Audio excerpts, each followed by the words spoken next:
Doc Rivers continues to, time and time again, not get it when it comes to getting... Oh! Let him play! How Connecticut are you? Are you wearing khakis and a polo? Regarding Lynch, who cares? What was he going to do today? Was he going to address each reporter? Oh, thank you for the question. Cap ran through the entire Yankee lineup, but he left out one guy, and his name is Alex Rodriguez. I like to try and forget about him because. From Los Angeles, this is Dave in the City, brought to you by Locks of the Week Radio.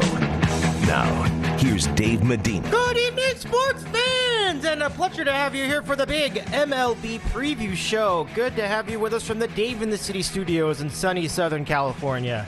And just as we did last year on a very popular program, we will preview all the teams in Major League Baseball, plus all the storylines, and we'll give you our predictions with Gerry in Piscataway and Ari in Philadelphia, both here tonight to break it all down. So let's not waste any time. We have some things to cover in our 2-hour affair. We will go tonight from 9:30 Eastern to 9:30 Eastern to 11:30 Eastern, more or less. We may go all the way up to midnight, depending on how things go. So let's start with our friend Ari, who is, I don't think, in Philadelphia right now, but that's where he normally is. Ari has joined us for our first hour. How's it going, Ari? What's up? I'm doing great, Dave. Thanks for having me again this year. Love this show. That's a great show. I'm looking forward to this as well. It's some good juice this year, and especially in the off season. Let's now let's also introduce to the program Gerry in Piscataway. What's going on, Gerry? Good evening, Dave. Again, I echo Ari. Thanks for having me again. Love this time of year. It's my favorite show. It is a fantastic time. And so we will start our program tonight and get right into this. We have some storylines to break down with you all. So let's get into that now. We start with storyline number 1. And there are a few interesting ones this year. The first one I'm going to bring up is one that's a little bit of baseball, but a lot of historical implications in play. Doesn't really affect the actual season, but baseball coming back to Cuba for the first time since 1999, and a lot of rumblings about the potential end of the embargo between the U.S. and Cuba. So it's a big deal for a lot of reasons outside of the game itself between the Rays and the Cuban national team, and I think the Rays won the game, although you're welcome to correct me on that. So it's a pretty interesting spot. Let's start with Ari as far as the return to Cuba. Your overall impression so far of what this means for the sport, if anything. Well, I mean, I'm not going to get into the politics of normalizing relations with Cuba. I think that's outside the scope of your show. Right. But as far as baseball is concerned, I think if they can develop a system where these Cuban players can play in the major leagues without having to defect, the same way Dominicans and Japanese players and Koreans and players from all these other countries play in the major leagues without having to renounce their citizenship and all of that. I think that would be a boon to the game and a boon to these Cuban players themselves. It would, any talent pool, anything that loosens up the restrictions on talent is going to be good for the sport. Yeah, no question. I mean, we see that there's a lot of talent available too. I mean, we had a couple of recent Cuban successes in the majors. Yasiel Puig, although maybe not so much lately, but he was in the beginning. And I think you could say to an extent Yoenis Cespedes, so he's doing pretty well. He had a big year last year. So let's now go to Gerry, and just briefly on the return, the MLB doing an exhibition in Cuba. What do you think this could mean in terms of opening up the talent pool and perhaps establishing a better relationship with the country for the purpose of baseball? It'd be nice. I watched that 30 for 30 on the Hernandez brothers, El Duque and Levon, and it's crazy how much they have to go through to come here and live their dream to play Major League Baseball. And kind of what Ari said, anything that can kind of loosen that up and get their talented players here in the U.S. That would always be a plus. They have a lot of talented players over there, and it'd be nice if they can get over here. Not that, Brian Cashman would go and get any of them because, he's swung and missed on every fucking Cuban that has come out, but save that for later. But anyway, that was one of the things that bothered me. The guy, granted, he wants to go and get, players in Japan, which is fine, but missing out on guys like Jose Abreu, missing out on guys like Aroldis Chapman when he came out, missing out on guys like Yoenis Cespedes, missing out on Yasiel Puig. It's just, there's a lot of talent over there. And these guys, you see the way that they're built. Cespedes is built like a linebacker. Puig's built like a linebacker. Jose Abreu is a big guy. These are really talented baseball players. And if we're able to, get them over here without having them to, do anything crazy to get over here, then that'd be great. And all right, I didn't even say hi to you tonight. How you doing? I'm good, Gerry. How are you? Good. Are you horned or what? All the time. That's my boy. Yeah, this is great. This is the first of 2 weeks in a row with our friend Ari in Philadelphia, and I hope that we can have you back next week for the WWE WrestleMania preview. That is a fun party. So if you can be a part of it. Yeah, that is becoming that show gets bigger every year. Yes, it's gonna be like 5 people on it now this year. It's gonna be fun. It's awesome. I can't wait. So I'll round up the requests and invitations from this point forward after the show's over. Well, it'll be fun.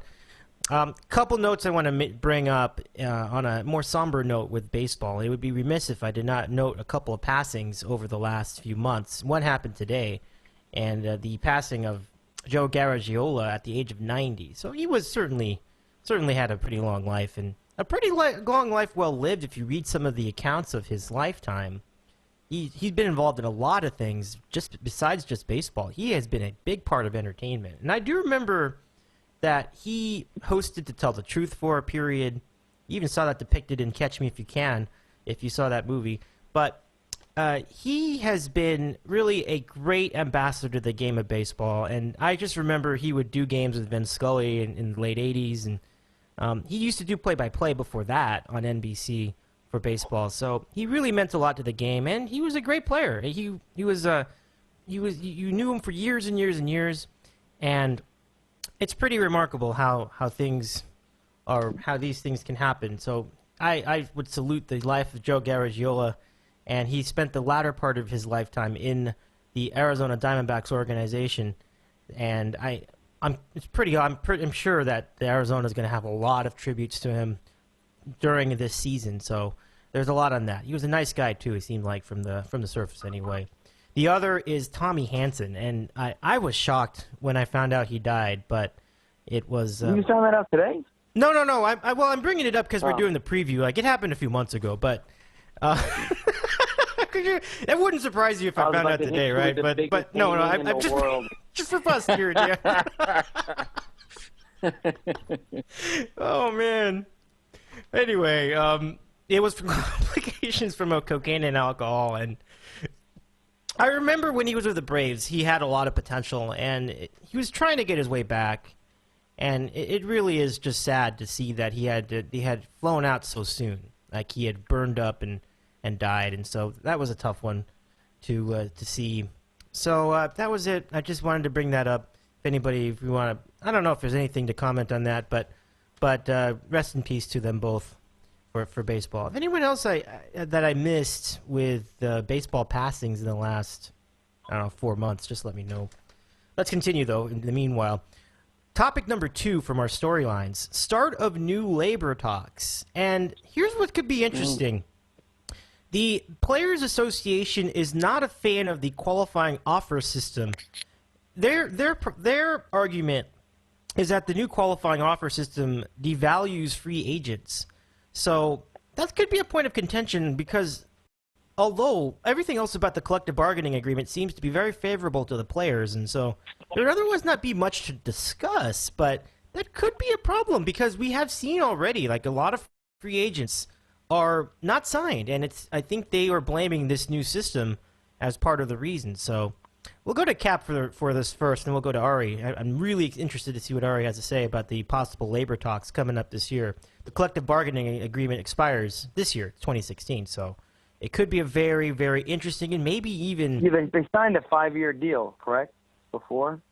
They did, but I think did they just do that? It's up this year. You're right. It is. It's up this year. Yeah, this is the one that's the one you're talking about. So they signed that a few years ago, and it's time to get the new one. So, Cap, first, any comments on that deal or potential deal? Yeah, I mean, it's going to be interesting. I mean, you see the cap in the NBA is going up. You know, if the players' union's not happy with the qualifying offers, you know, it's like you said, it's evaluating the free agency. Then, you know, it's going to be an issue. I'm not real, you know, locked into this kind of stuff with the labor and all that stuff. I've read about it. I've, you know, heard about it, but I'm not super, you know, it's not something that I've really done my research on. I understand where the player union is coming from, and it's going to be interesting to see if they're going to be able to come to an agreement, you know, relatively easily. You know, we'll see what happens. I'm sure Ari will be able to shed a little bit more light on it as, you know, with the money and all that kind of stuff. Yeah, let's go to Ari now with that topic. The labor talks will be underway throughout the course of the year. So, what could be on the table for the players' union and the owners as we get into the subject of qualifying offers? Well, as far as the qualifying offer goes, it's like the scarlet letter now, right? So, yeah. I think you have a cascading effect that is happened, and I think the beginning of the cascading effect started with the elimination of steroids and other performance-enhancing drugs, mostly from the game of baseball. And I think what happened next is the aging curve changed, where, you know, in the steroid era, players who were 35, 36, 37 years old were still productive and were able to command large multi-year contracts. And now teams are very slowly finally starting to learn that you don't sign, you know, that there's a much steeper.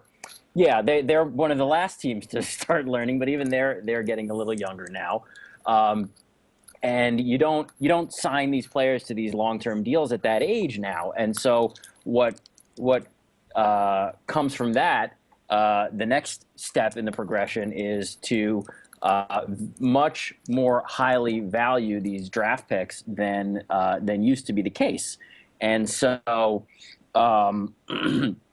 if you attach a qualifying offer to someone and you got to give up a first-round draft pick to get them, you're not going to do that unless they're really good, because these first-round draft picks are they're much more valuable than they were before, and the free agents who are attached to them are less valuable than they were before. And you know, you see very, you know, huge anomalies in salary between a player who did not have a qualifying offer attached to him and a player who did. Like, you compare Asdrubal Cabrera to Ian Desmond. Ian Desmond is clearly a superior player. He had a down year last year, but he's clearly a better player than Asdrubal Cabrera. But Asdrubal Cabrera didn't have a qualifying offer attached to him, and Ian Desmond did, and therefore Asdrubal Cabrera got twice as much money. He got 2 years for $19 million, and Ian Desmond didn't sign until like a week before spring training, and he got like $8 million, and he's basically a backup outfielder for the Rangers. And that's all because of the qualifying offer. It's not because, you know, I think if Ian Desmond didn't have a qualifying offer attached to him, I think the Mets would have paid him what they paid Asdrubal Cabrera, and other team probably would have paid him more. So if I'm the players, I need to do something serious about the qualifying offer. But I think an even bigger issue is the free agent clock. So there's two issues with the free agent clock. One is that it's a whole number. So you know, a round number, not a fraction of a number of years. So it's 6 years to be a free agent. So what's the team's incentive? To make sure that at the end of your sixth year, you don't have 6 years of service, you have 5.9 years of service.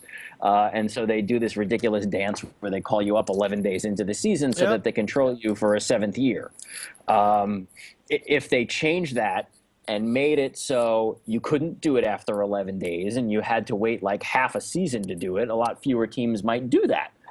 You know, 11 games is nothing, but if you had to wait until the middle of June, you might say, screw it, I'm going to call them up at the beginning of the year in April. I'm not going to play this game. But, you know, even more fundamentally now, you've got these guys who don't come out of the minor leagues until they're 24. And then 6 years, if they're really highly touted, 7 years means they hit free agency at 31. And at 33, players are done now, which was not the case 10 years ago. So if I'm the players, I want a serious conversation about lowering the number of years before free agency, or tying it to age instead of service time, or some combination of something like that. Because as you move forward here, you're going to see a lot. I think you're going to see a lot fewer players get paid in the way that players used to get paid, because they're not free agents in time. They're not free agents during their peak productive years anymore. That's an interesting point, though, because I know that a lot of those contracts are first eligible when the player is usually about 27 or 28 or 29 in some cases. In order to be a free agent at 27, you had to come up when you're 23. Or no, when you have to come up when you're 21, 22, which is rare. Like a Harper Trout did. Yeah, I mean, Trout was up when he was 20. Harper was up when he was 19, but that's not the normal case. Yeah. Yeah, that's going to be a talking point. If you're a guy like Jacob deGrom and you're not up until you're 27, 26, and you're not a free agent until you're 32, he might never get paid. Oof, wow. But then you got guys like Chris Bryant, who they held back, so they didn't start his clock, and the idiot Cubs fans are getting all upset about it. And it's like, you want this to happen, man. Right. Don't you want him 6 years from now? Right. Yeah, exactly. Yeah, it's ridiculous. But I mean, if I'm Chris Bryant, if I'm the union, that's something I need to deal with. Right. I agree. Yeah. Yeah, that was in fact, that's really interesting you bring that up, because you were the first to bring that up last year when we were talking about Bryant, and it was exactly how it played out. So, a little bit of a tough spot for Bryant, but I'm sure he'll get paid pretty well unless he gets injured or something serious happens to him. Well, yeah, he went down to Iowa for 11 days to work on his defense at third base, and I'm sure he learned a lot. Yeah, seriously. All right. Is he going to cut down on the strikeouts this year, you think? That's a good question. What do you think? I don't know. I mean, yeah, I don't know. He was pretty good despite the strikeouts last year, but I mean, still a rookie last year. It's a fantasy question. I want to grab him, man. I think he's going to have a big year. I have him. He's a keeper on my team, but that's awesome. But yeah, he'll be a keeper on my team forever. Unlike real baseball, in my fantasy league, there's no 6-year free agency. There you go. There you go. Very, very nice. So thank you very much for that breakdown, Ari. Very good stuff. And now let's get to some other baseball-related off-season storylines. And we come into the topic of managers. And it begins with the Nationals. And what a mess that was. Matt Williams was fired. First of all, way overdue. We knew that. It was about to happen. It was bound to happen. Completely predictable. Not even like a day after the season ended, he was gone. So they tried to make a pitch to Bud Black. Buddy Black would have been a great manager, I think, even though he was toiling on the Padres for a while. He's a great manager. I think he's a good manager. He can only do so much with little talent over in San Diego. It was going to happen, and then they've come to find out that the Nationals were lowballing the guy. So Black decides to just bail the whole thing. He goes to the Angels, and instead the Nationals, you have to say it, settled for Dusty Baker, who was last seen on Baseball Tonight on ESPN. So what a crazy turn of events for the Nationals, who really had a big collapse. For all intents and purposes, it was a collapse in the second half of the season. They have got a lot of proving to do, and the question is, will Dusty Baker be the guy to do it? Baker has a good resume. He has taken every team he's been on to the playoffs. But, did the Nationals settle, and should they have tried harder to get Bud Black with a better contract? Let's start with Ari for this question. Well, I'm kind of biased on this question because of, what division the Nationals play in. I was very, very happy to see their collapse last year for obvious reasons. Of course. And it happened at just the right time. But I'm also a little bit skeptical of the impact of managers, just in general, because I'm a stat person and it can't be measured. So if it can't be measured, it must not exist, right? No. So I mean, it's it's hard to.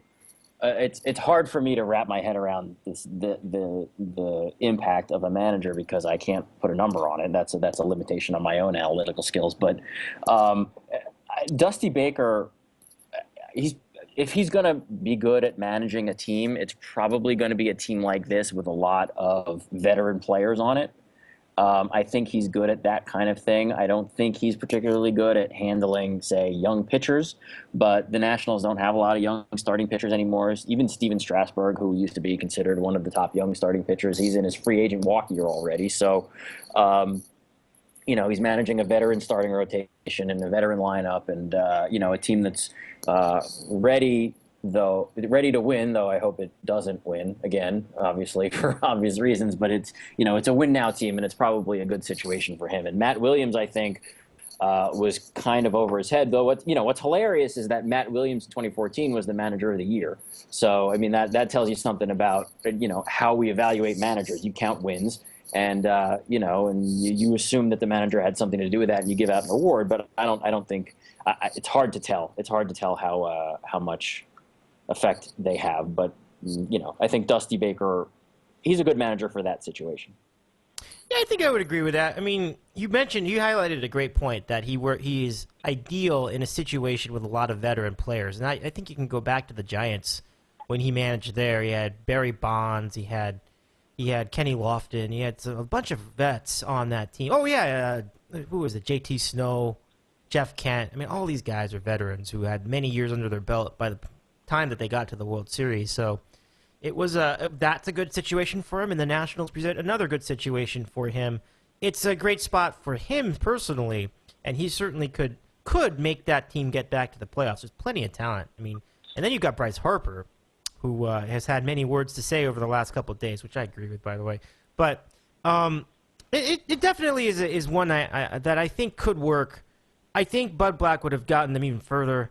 But at the same time, the Nationals can definitely succeed with Dusty Baker. So let's go to Captain's opinion on the situation. Where do you see the Nats? Go ahead. Oh, where do you see between what? Where do you see the Nats with Dusty Baker? That was between the collapse, the choking incident, and then the coaching carousel of the Nationals' second half last year was an absolute nightmare. Yeah. And I was never, I think a good manager, I think there's some there's a lot of veteran presence. There's also some strong personalities in that National locker room. And, aside from being able to handle a bullpen, being able to handle young pitchers, a big thing with a manager is being able to handle the locker room. And, I don't think Dusty Baker is the greatest on-field manager, but I think that, with his personality, I think that he would be a pretty good influence in that locker room.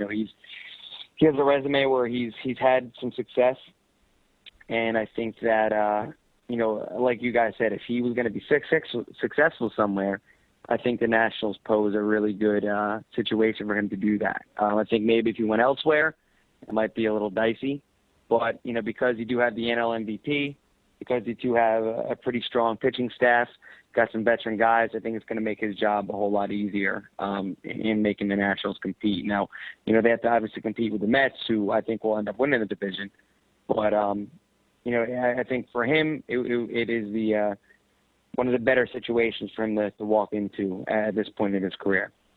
Yep, I think, and if it's just, Dusty's not getting any younger, but he certainly has the acumen to make it happen. So my concern with Dusty Baker is, as Ari has also highlighted, the way he manages pitching, and it is really painful sometimes to see guys that overwork their pitchers, and you worry that he's going to do that again with these guys. But at least he's not going to blow out arms while they're young. So that there is that. So that could be something to look out for. But overall, I think it's a good spot, and the end result could be positive. So to our next storyline in the MLB preview show, we have Gerry in Piscataway, we have Ari in Philadelphia, and we have a wonderful season ahead of us. I mean, there's so many good teams. One of them is not the White Sox. The White Sox have been in their own turmoil lately. Adam LaRoche retired. It seemed like a feel-good story until you figured out the reason. And the reason was that Kenny Williams finally called him out for abusing his clubhouse privileges. Let me give you a breakdown of how this worked out. Adam LaRoche had his son Drake go to the locker room of the White Sox every day over the last season. he got his own locker. He had his own uniform, and even had team pictures taken with his dad, Adam. I mean, clearly that's going to annoy somebody. And some of the other players on the team expressed their annoyance at Adam LaRoche's use of the clubhouse as a playpen for all intents and purposes. And Kenny Williams basically was just the guy that basically put it into words. Some people said that he was banning him from having his son visit at all. That was an overstatement. That was not the case. It turns out, my understanding of it is that he said he needs to tone it down. And LaRoche got all riled up and panties in a bunch, and now we have this. So it's just a mess over the White Sox right now. Captain, as a person who knows dysfunctional offices, what do you think about the White Sox situation? I think that it's an absolute joke. I think that the fact that the kid, he's a 14-year-old kid. He had his own locker. I mean, you're in a major league clubhouse with grown adults. You know, people who, the things that you've heard about major league clubhouses, and think about the way that the Bronx Zoo was and all that stuff. And you gotta have a 14-year-old kid in the clubhouse every single day. And I thought, I can see it being excessive. The thing that kind of surprised me was how the players really rallied around him. I wouldn't say, it surprised me they rallied around him. When Adam Eaton came out and said, we lost a leader in Drake, I almost fell out of my chair. I said, you lost a leader and a 14-year-old kid. Maybe the White Sox have more problems than I thought. Maybe the reason why they sucked last year. I mean, when I heard Adam Eaton say that, I was blown away. And then, just the whole, the way that Chris Sale was just, kept egging it on and kept, was hanging jerseys and was saying, you don't have to like Kenny Williams, you don't have to, agree with his opinion, but, you're about a week away from real baseball. You got to prepare to, you just got Todd Frazier, you just got Brett Lowry, you got Chris Sale, you got a guy in Rondon who people think could be, a really good pitcher this year. You got Quintana. You should try, your focus should be on trying to win some games, not on a 14-year-old kid and his dad who hit 200 last year.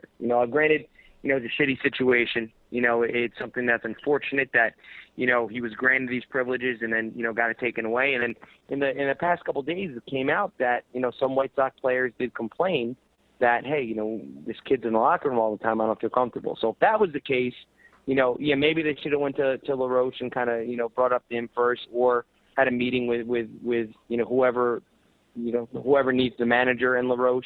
But it's I'm so over it. I'm sick of hearing about it. It needs to be. It's not like Jose Abreu, the star player, has a problem with it. It's the guy who hit 200 last year who, I really don't think they're going to miss this year at all.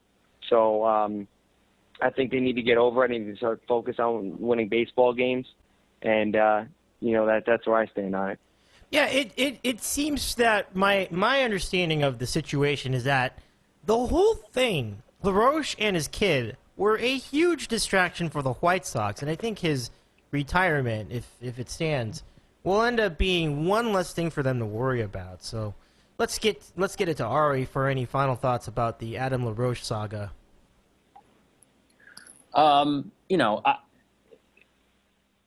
first thing that at first my thought was, why is this kid in the clubhouse? My second, but after that you find out he had a deal, right? He signed with them as a free agent, and that was one of the things that he asked them to do for him. And they said they would do it, and they did it for a year. And now in the second year, they're going back on it.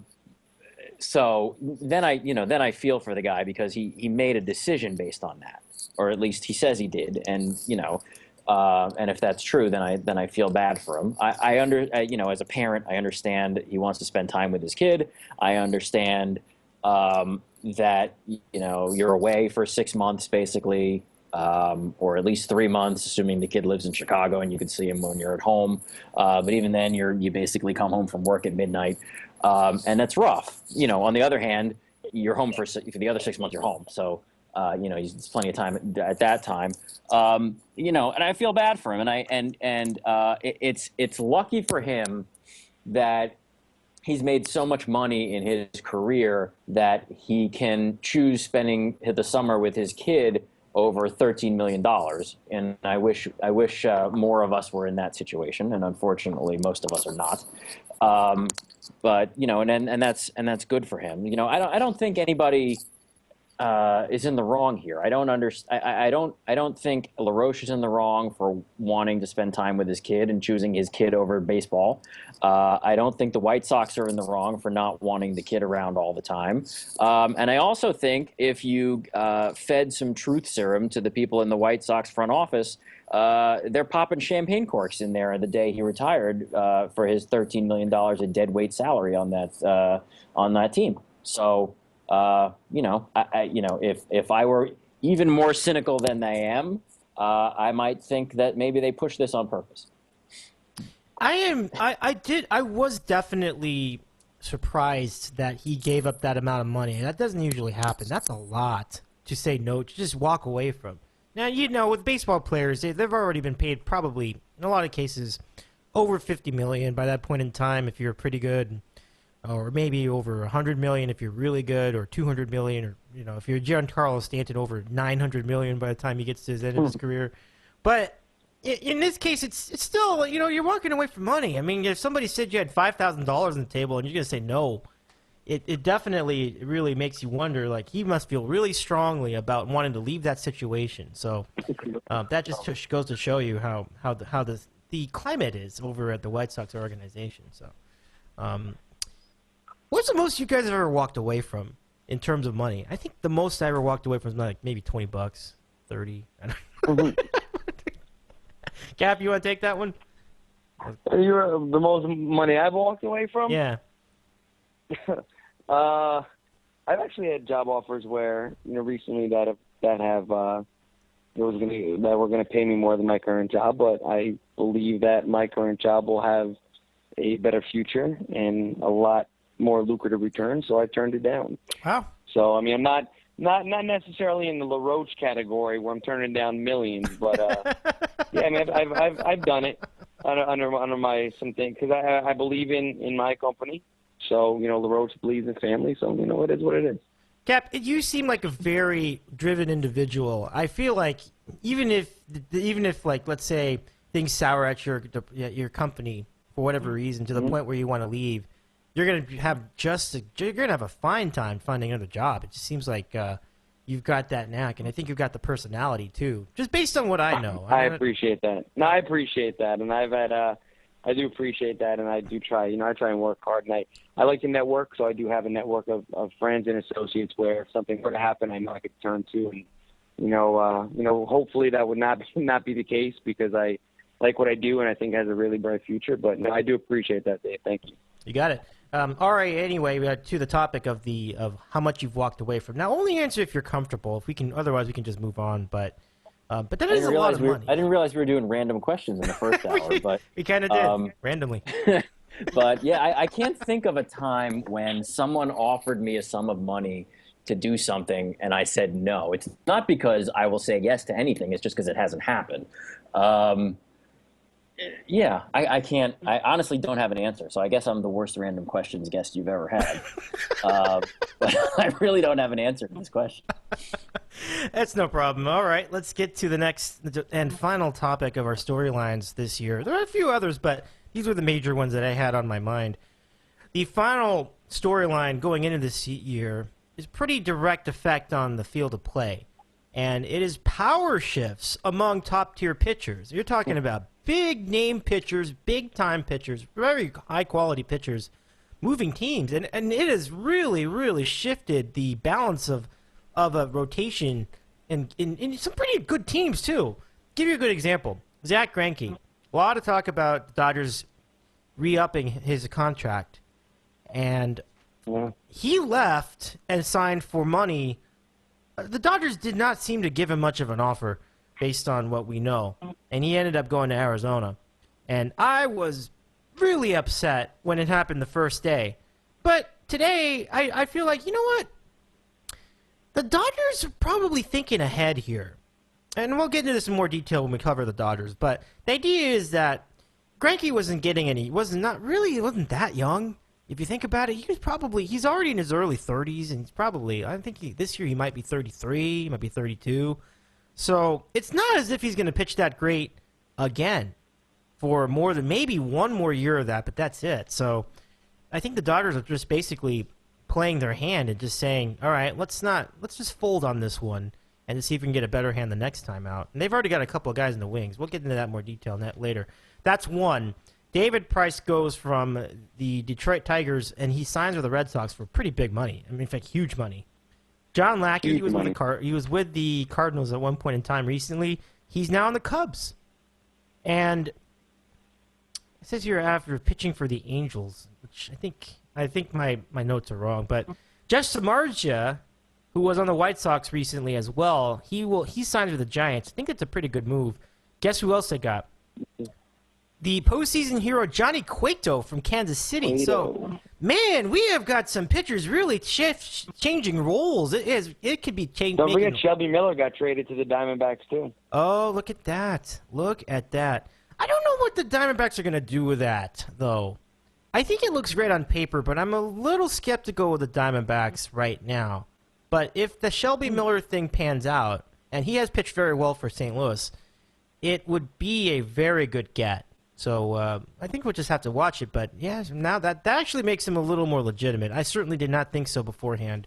So, Ari, how would you sort out all these pitching changes? A lot of pitchers going to different teams, and it certainly affects the balance of each team's rotation. Yeah, and it was really kind of interesting the way this offseason developed with the comparison between how much money the pitchers got and how much money the hitters got. The pitchers got way more money, and there were a lot more of them signed for big deals compared to the hitters, and that could be a function of just who was out there. But that the Greinke deal could be an example of what I was talking about earlier with the new aging curve. Greinke's 32 and a half, and he just signed a 6-year deal with the Diamondbacks. That'll take him through 2021, his age 39 season. Guys don't play that long anymore. Greinke's a freak of nature, and everybody thinks because he was great last year, he's going to be great every year, and that's not necessarily the case. So I don't necessarily think. I mean, and the Dodgers. Hello, do we have you, Gerry? Are you with us? Are you with us? I'm here. What happened with Ari? Got us on a cliffhanger too. I was excited for that point. The Dodgers, and I think what I was going to say was that the Dodgers are banking on the fact that age will catch up to him, and eventually they've got guys in the wings as well. Giving like a 32-and-a-half-year-old a 6-year deal is not the best thing to do. Yeah, that's what I was thinking. It looks like the Diamondbacks are going all in at this point. So they're running they're going in. They're running a team different than the Dodgers are right now, I guess. Yeah. I do think, and look, the Dodgers were doing a little bit of an all-in approach last year. Oh, there you go. We got Ari back. Do we have you with us, Ari? Oh, have I been talking this whole time and nobody's hearing me? Yeah, you dropped out somehow. I'm sorry about that. But you were getting to the point of the Dodgers, and you're very excited to hear what you had to say about them with respect to Greinke. Okay, yeah. I think the Dodger front office is a lot of, the new Dodgers front office is very statistically driven, and they're probably very well in tune to what we were talking about earlier with the aging curve. And the fact that Zack Greinke, before he throws a pitch for the Diamondbacks, is going to be 32 and a half years old. Mm-hmm.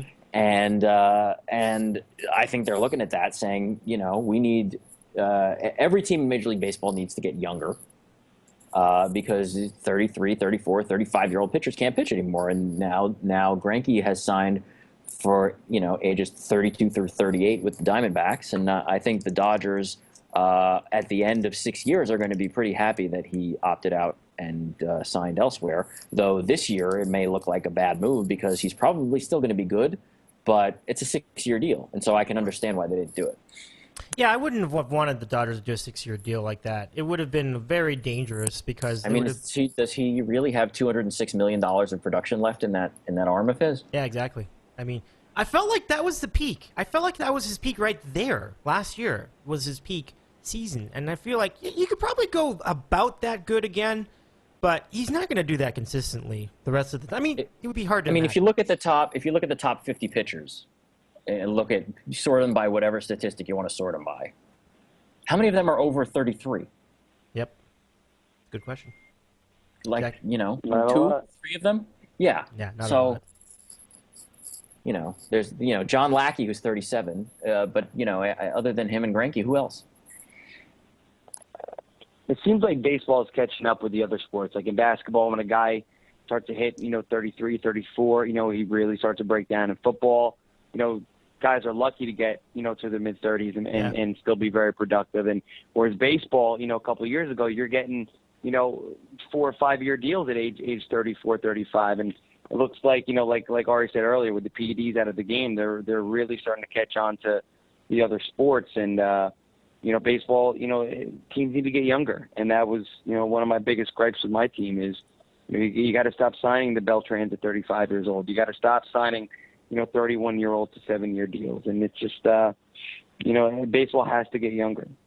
But as far as with the pitching goes, I mean, it's, Ari's right. I mean, it might just be, like you said, who was out there. But the pitchers definitely made out more than the hitters. I thought, when the season had ended, I thought, granted, Yoenis Cespedes, his money per year right now is, super high, but I thought he was going to get a huge deal. I looked at the deal Ellsbury got at his age, and I said, wow. I said, Cespedes just, put a team on his back and carried him, to an NL East title. He was, got him to a World Series or helped get him to a World Series. I said, this guy's going to get a big deal.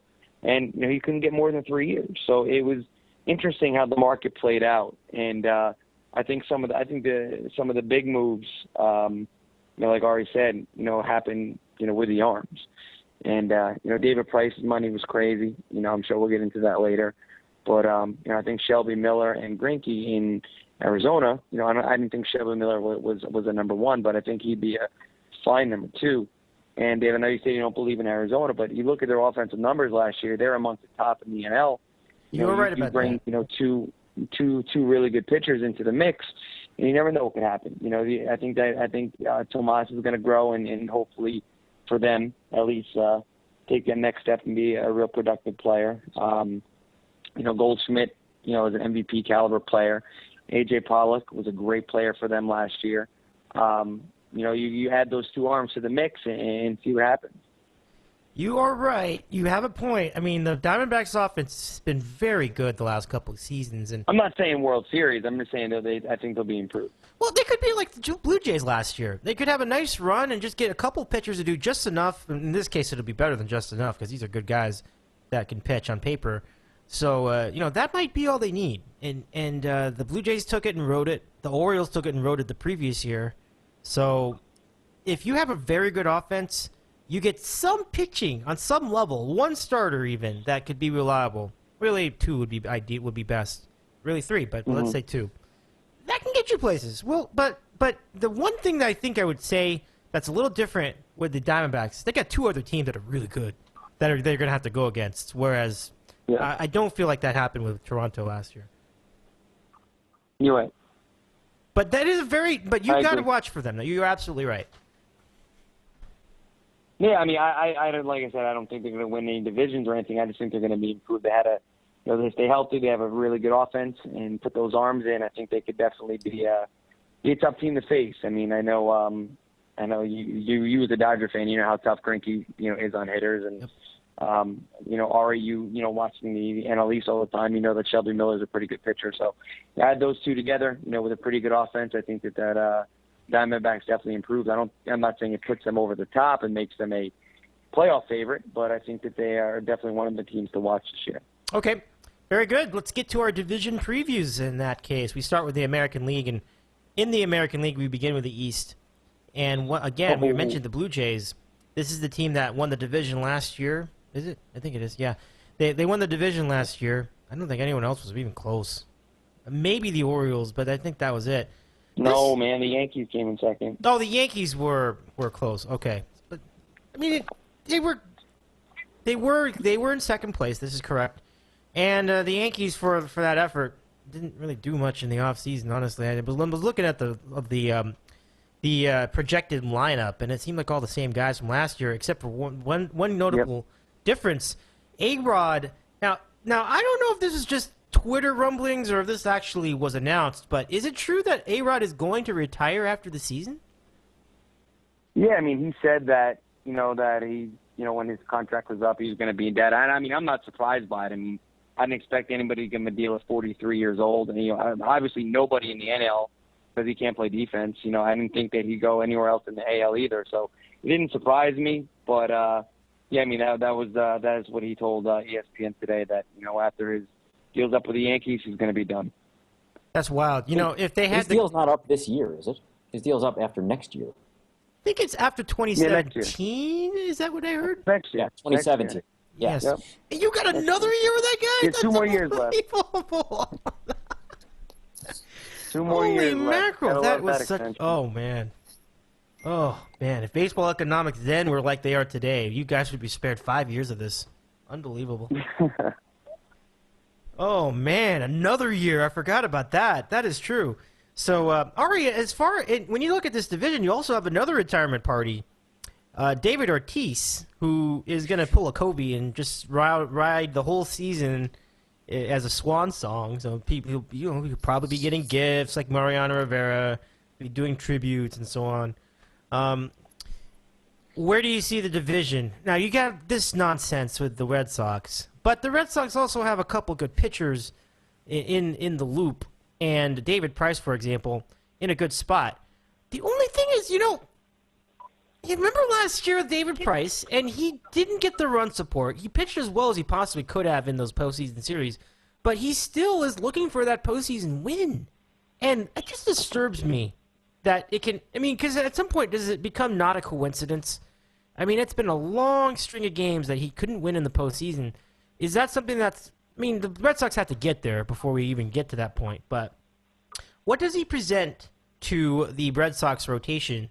And can he give the Red Sox a swagger to win the division? Basically, where do you see this division? Who's going to end up winning it from what you know so far? Who do you want to start? I'll let Ari go first. Yeah. Oh, is he not with us?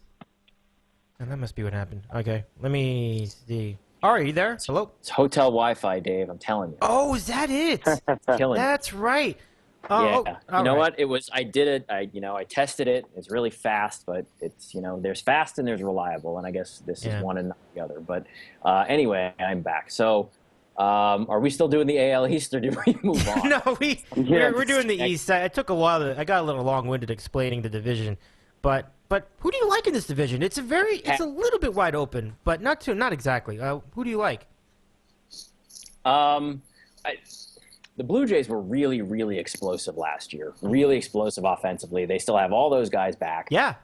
Tulowitzki and Donaldson and Bautista and Encarnacion, and it's really, really deep lineup.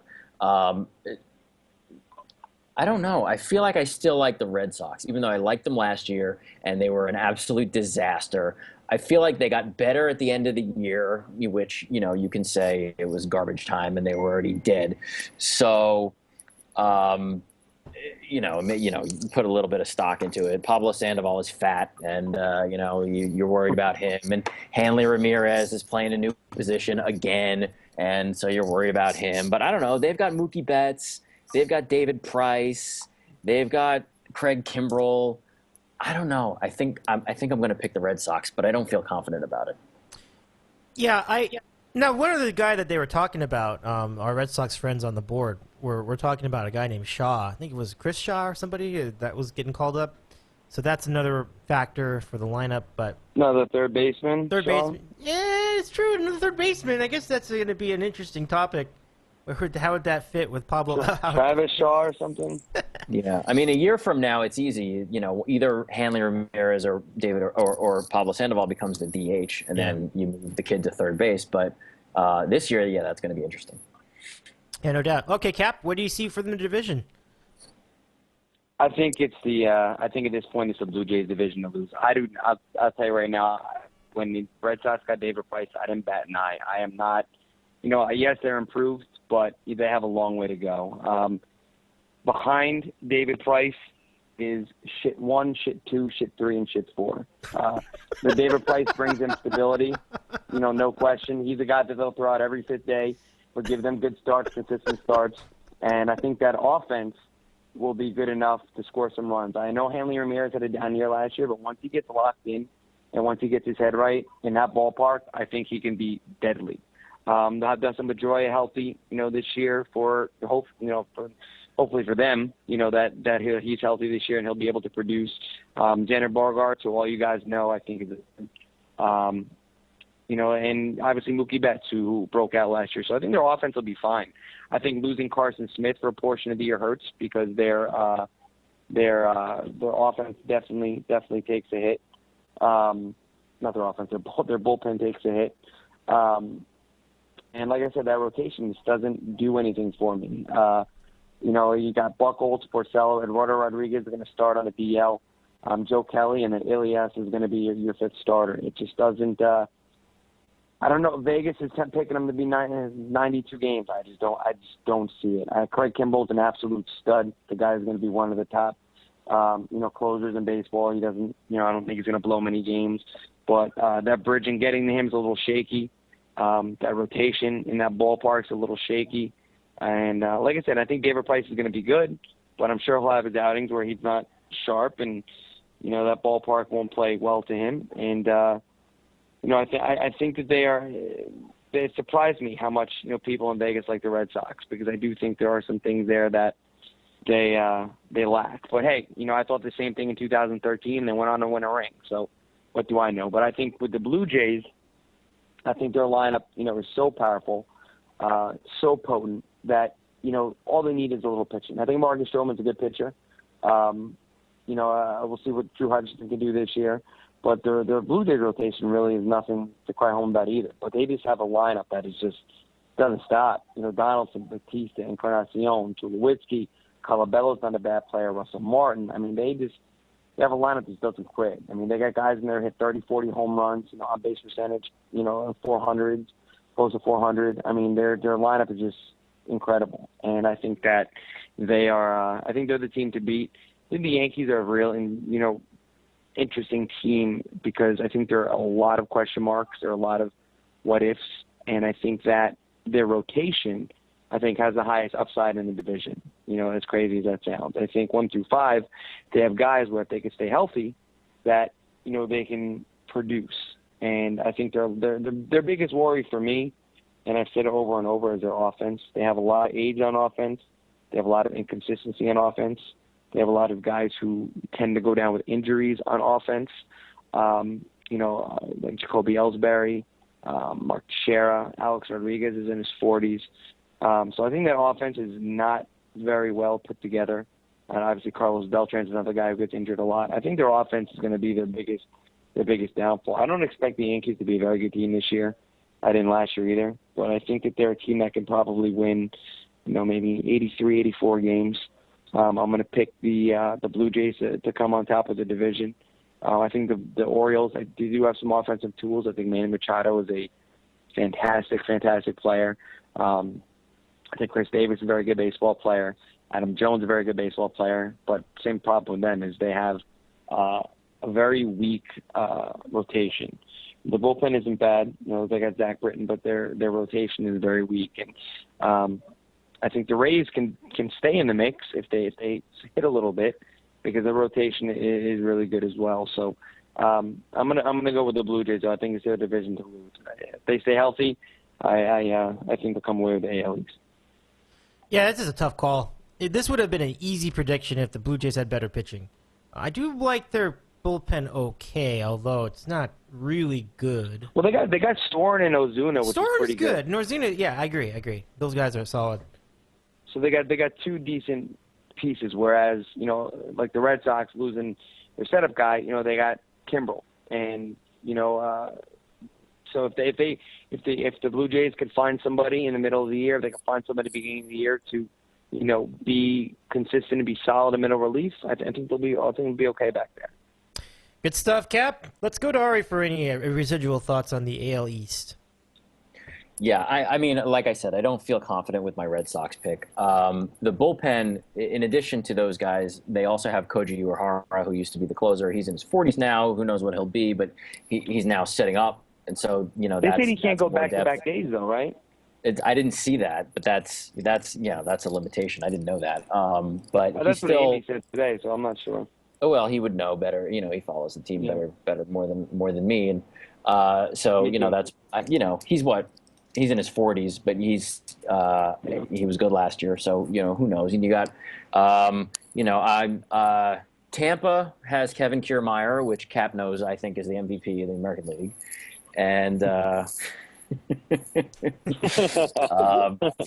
but no, their lineup. I mean. Yeah, I don't see it with Tampa. The Yankee, I think you're right about the Yankee rotation, that it has the potential in terms of all five combined to be the best one in that division.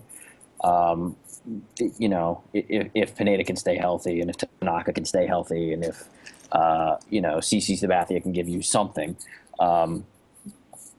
The Red Sox after Price, I agree, are not strong, but I don't think the Blue Jay rotation is all that strong either. So it's a tough division to pick. Yeah, it really could be any of three teams the way I see it right now, and I'm probably gonna go with Boston just because usually when I make a prediction for anything in baseball, I go with whoever has the better pitching. It's not a slam dunk for any of these teams, and I actually think the Yankees, like you said, Cap, they might have the best overall pitching, especially when you factor in the bullpen, which has had some talent, I think. I think it's pretty good. I mean, it's not Mariano Rivera. Yeah, the Yankee bullpen's decent, I guess, right? Yeah, I think it's pretty good. I mean, Ari, would you concur? Average about, right, Ari? Yankee bullpen? They only have three of the best elite pitchers in baseball. I hear you loud and clear. I guess we have Ari off again because of the Wi-Fi. Let's just carry on and get into the Central. Now, for the Red Sox, I don't want you guys – I mean, obviously I'm not a Red Sox fan, to say the least, but I do think they improved. I just don't – their pitching, something about it just doesn't – I think that they have just as many question marks as all the other teams in the AL East. Now, I think that they'll finish – I think it's very difficult for me with this Yankee pick because their bullpen can keep them in a race, I think. I think that with those three, and you add in a guy like Brian Mitchell, hopefully, who can get it together, or some guy in the middle relief, I think all the Yankees need to do is score some runs, have their starters, give them, 5-6 innings of decent ball, and I think that I think they could be okay. So, I mean, I think it's going to be interesting to see how the season plays out. You're right, it's a very tough division to pick.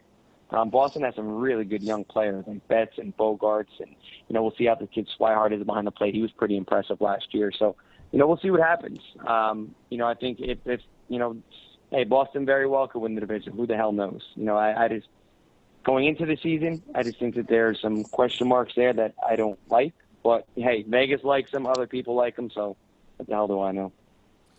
Well, I mean, to give you an idea, like you just never truly know because I thought the Red Sox in 2013 would win 73 games, and as you mentioned, they wouldn't.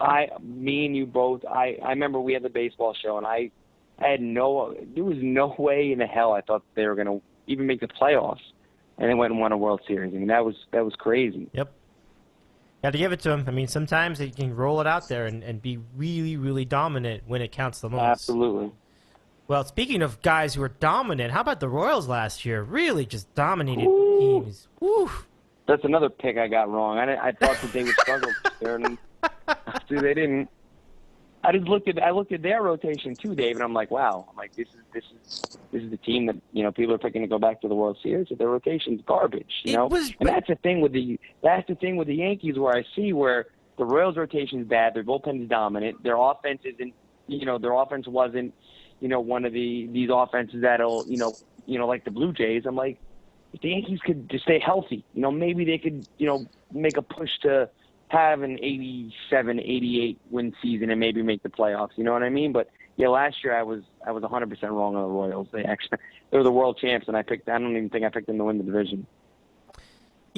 I was sitting on that bullpen. The one thing that I was worried about was when what was it, Lowry? What was his name? The guy that got hurt for the rest of the season? Well, they filled his spot okay. Like, their bullpen was just as good without him as it was with him, and now I think he's coming back. So they look good. I think the Royals have a lineup that, yeah, you're right. Like, they don't hit a lot of home runs, but they have gotten a knack for putting the ball in play, and they know how to play. This team has been together now for about 3 years, the way that they are currently. And it hasn't changed. I'm looking at their projected lineup right now. I mean, the only difference is Travis Snyder instead of, oh gosh, I forgot his name already. Aoki, I think, and he ended up going to... Greg Holland was the one that got hurt last year. Ah, it was Holland. Yeah, there you go. Thank you. Yeah, Holland. And he had Tommy John. He's not coming back this year. Yeah, okay, he's not coming back. Maybe a this while. All right. But they did get Jabba Chamberlain, Dave. Uh-oh. Look out. Is he a starter or a No, reliever? I thought he was on Cleveland, actually. I thought he was on Cleveland. I recall he was somewhere in the Midwest. He was with them in 2015. I think he's with Cleveland this year. I think they got Soria this year, I think, too. Ah, look at that. He's going back to the Royals. But he's not that good anymore. That's the thing. Dave, I remember when I had arguments with the Yankee fans over if we should trade Robinson Cano for Soria and have that bullpen of Mariano and Soria, and I said, hell fucking no. And I was getting in absolute wars with these people, and they're bringing up this, that, and that, and I'm like, no. And this is right before 2009. I'm like, we're not trading Robinson Cano. I was like, I watch this kid every day. There's no way we're going to trade this guy, and he turned out to be a superstar and got a $240 million deal.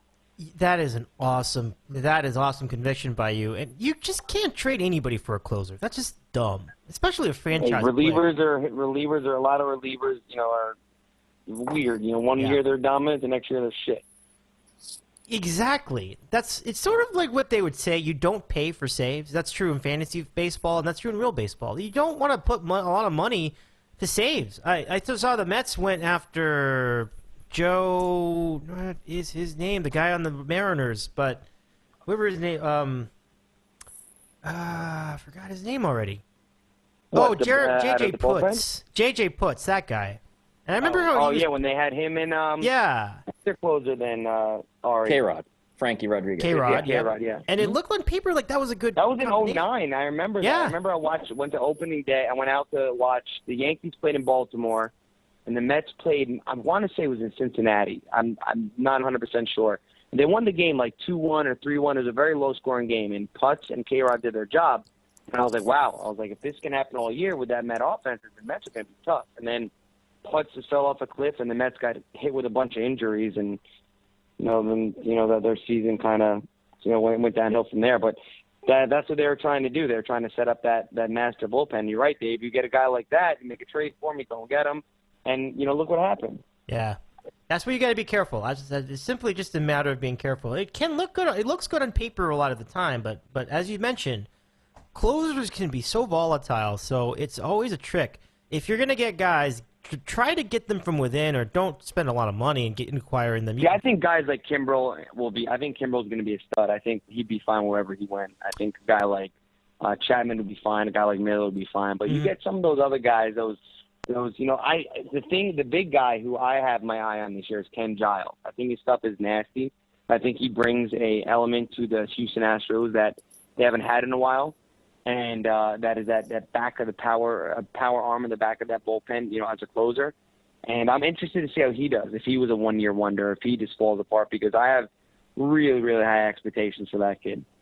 Good stuff. So, for me, I think the Royals, they do lose Cueto, though. That's tough. That means that Volquez now goes up to the top of the rotation, which I can't trust that. But Yordano Ventura is pretty good, and he's young. The rest of the rotation would include Ian Kennedy, Chris Young, and someone you may remember from the Baltimore Orioles, Chris Medlin. I don't know about that, but the bullpen should be solid. I don't like the rotation at all. I think Ian scare you, I would say. But let's go to Ari for the AL Central preview. The Royals certainly the talk of the division. But do you see some other contenders in there, like the Indians? Everybody's talked them up forever, and I haven't really seen anything. That's my sleeper team. Mike and Chris ruined it. I said that 2 months ago. I was just gonna pick the Indians, Dave. I swear to God. Oh, nice. I think the Indians might have the best pitching in the American League. The offense is a little suspect. Especially, you don't know when Michael Brantley's coming back. He's probably, he's going to start the year on the DL. They're hoping they can get him back toward the end of April.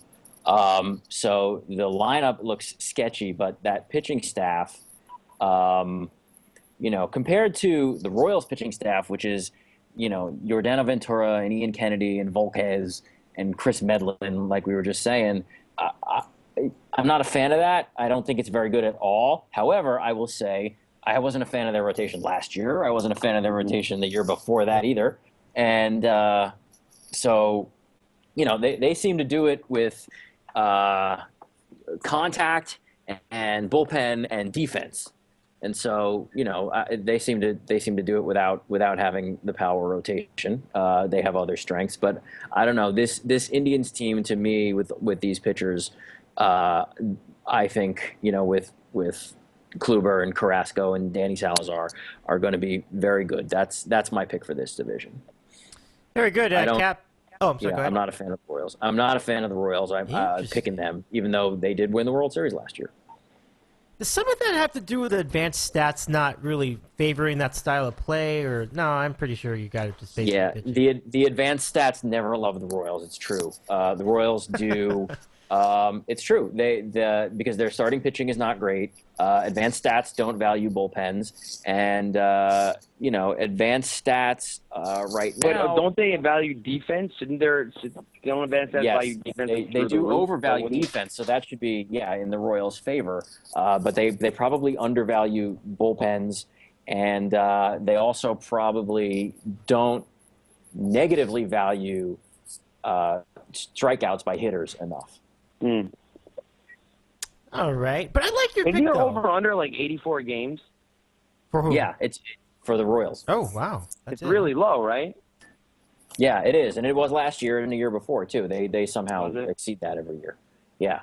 I mean, I'm with you. I don't like the Royals at all. I think Indians were my pick months ago. The Indians are my pick now. I think that rotation is just really, really good. Like you said, once the lineup's a little sketchy, but once you get Brantley back, I think a guy to keep your eye on is Francisco Lindor. I think they need a really good player. And they're in the same boat. If they're able to, get good starting pitching and scratch a few runs across, maybe they'll be able to win that division. I just do not like the Royals this year. I mean, I didn't like them last year either. And like I said, they won. I think the Royals' offense is good, but it's hard. The rotation's not great. Their offense is good, but it's not, like you said, they don't have those guys that, can wreck a game. I think Lorenzo Cain and Eric Hosmer are very good players, but outside of those two, I don't really, no one else really scares me on their team. But I'm going to pick the Indians because I picked them, months ago. So I'm going to go with that, and hopefully this year I'll actually get that division right. It's not an easy division to predict most of the time. It seems like it has been easier because the Royals had been so dominant over 2 seasons. Well, no, actually, no. You guys had pointed this out. When the season began in both of these years that they made the World Series, they did not have a very strong start. They really picked it up in the second half of the year, so predicting it at the beginning of the season is not a cinch. And I think you could make that case this year, too. But I'm going to stay with it. I mean, there is a lot of experience.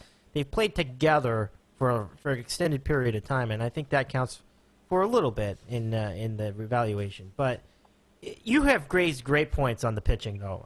It's tough to trust that rotation, and I agree with you there. So let's go to the West, and we look towards a couple of teams from the West that really had some good years. But man, was that overshadowed in recent time by other teams. We'll start with the Astros, if you can believe it, the Astros did make the postseason, and Oh, I believe it. no. I picked them to win that division last year, I think.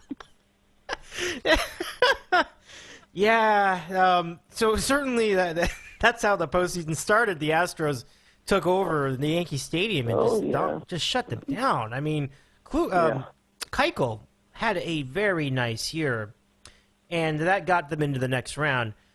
But then they were taken down by who was it? Was it the Blue Jays? I think it was. The Royals. No, that was the Royals. That was it. That was the Royals. Because that had that inning, error at shortstop. that 8th inning was nuts. It was nuts. It was nuts. that whole series changed on that in that inning, I think. I mean, they were up by 5, 100%. and oof. So, it's hard to just go back and say, well, the Astros had a great year, but then that meltdown was just something to remember. Oh, okay. It was incredible. Yeah. I mean, hey, Ari, I'm sorry to say, but that meltdown doesn't happen. The Mets are World Series champions because their pitching would have shut down those bats of the Astros. Yeah, the Astros are much more susceptible to big, powerful strikeout pitchers than the Royals were for sure. Absolutely. I mean, I've seen the Astros start to develop over the past year or two, and this year they're one of my big favorites in the AL because I think they have really good starting pitching. I think the addition to Kenta in the back of that bullpen, as I alluded to before, was a really big get for them, and it gives them some flexibility where they can, the closer from last year, can be a setup guy because the closer from last year was a bad name is eluding me right now, but I think that their offense is good. They got two up the middle. They're probably the best in baseball without Tuve and Correa. Tremendous talents. They still have Carlos Gomez, still have Springer. The rotation with Keuchel and McCullers and those guys, the rotation is really good. So I think the Astros are going to be a really tough team to beat in the AL West. But that's actually a really good division because you got the Rangers involved who have Yu Darvish and Cole Hamels for the whole year, along with Derek Holland. So, their offense isn't bad either. They got, Prince Fielder and Beltre and Odor and those kind of guys. And so they're going to have a pretty good team as well. But I think coming out of that division, I'm going to have to go with Houston. I'm a little surprised that I was reading an article just now as we were preparing for the show today. Not just now, but I was reading it today, and they were talking up the Rangers, and I thought it was a little peculiar because I really felt myself like just from my instinct, I thought the Astros would have been the team to beat in this division, and I think the pitching is the biggest reason for it. One other team to mention, the Anaheim Angels of Los Angeles, of Anaheim. Dude, I am so sick of the freaking Angels. I mean, last year they were picked to win 90 games. I thought they were going to be horrible. This year they have no pitching. They trade one of their top pitching prospects for Simmons, Simmons is a very good player. I just didn't think he was in need of theirs. Pujols is getting older. I mean, I just don't think they're a good team, and I don't see them making much noise in that division this year. Mike Trout can only do so much. I mean, the guy's freaking unbelievable, but I don't think he's going to carry them to a playoff berth this year, or at least not to a division title this year. It can be a fun to watch team, but just like you, I've never thought their pitching was that good. Not the bullpen, not the I thought the Mariners in that division last year, D. I thought they were going to be the team to beat with Seager and Cruz and Cano and some of their King Felix and Walker and those guys. I thought they were going to be a good team, and they really went in the shitter too. Yeah, it's true. It really, I think for them, it really went down to the offense, which just wasn't that as good, even with Cano. How long did it take for him to get a home run last year? I mean, it took him like almost a month. It went a while. It took him a little while. Yeah, it took a while. He had a slow first half, but Nelson Cruz had a phenomenal. He had like 44 homers. He had like a 370 on base percentage. Mm-hmm. Cruz was really the catalyst of that offense, but Cano had a better second half than he did first half. Cano's not going to put up Yankee numbers with that lineup and with that ballpark. He's just not going to do it. He's not going to be 35 home run guy, like he was in New York. I mean, or a 30-plus home run guy like he was in New York. It's just, I just don't see it happening with him in Seattle unless he has a resurgence this year. And plus, they traded Trumbo. I believe they traded Trumbo. I think it was them. And they're thinking about moving Cano to first base in the next year or two because they think he's losing his range. Now, I don't watch him every day anymore, so I'm not sure if that's true. But when he was with the Yankees, he was one of the best defensive second basemen in baseball. So, I mean, their team, they let me down last year. They were my pick to win that division. I remember that now. They were my pick, and this year I'm going to go with Houston. I like Houston as well. Let's go to Ari for his outlook on the AL West. Yeah, I agree with both of you. I think it's Houston. That lineup, especially the middle of the lineup, with Correa and Carlos Gomez and George Springer and Altuve,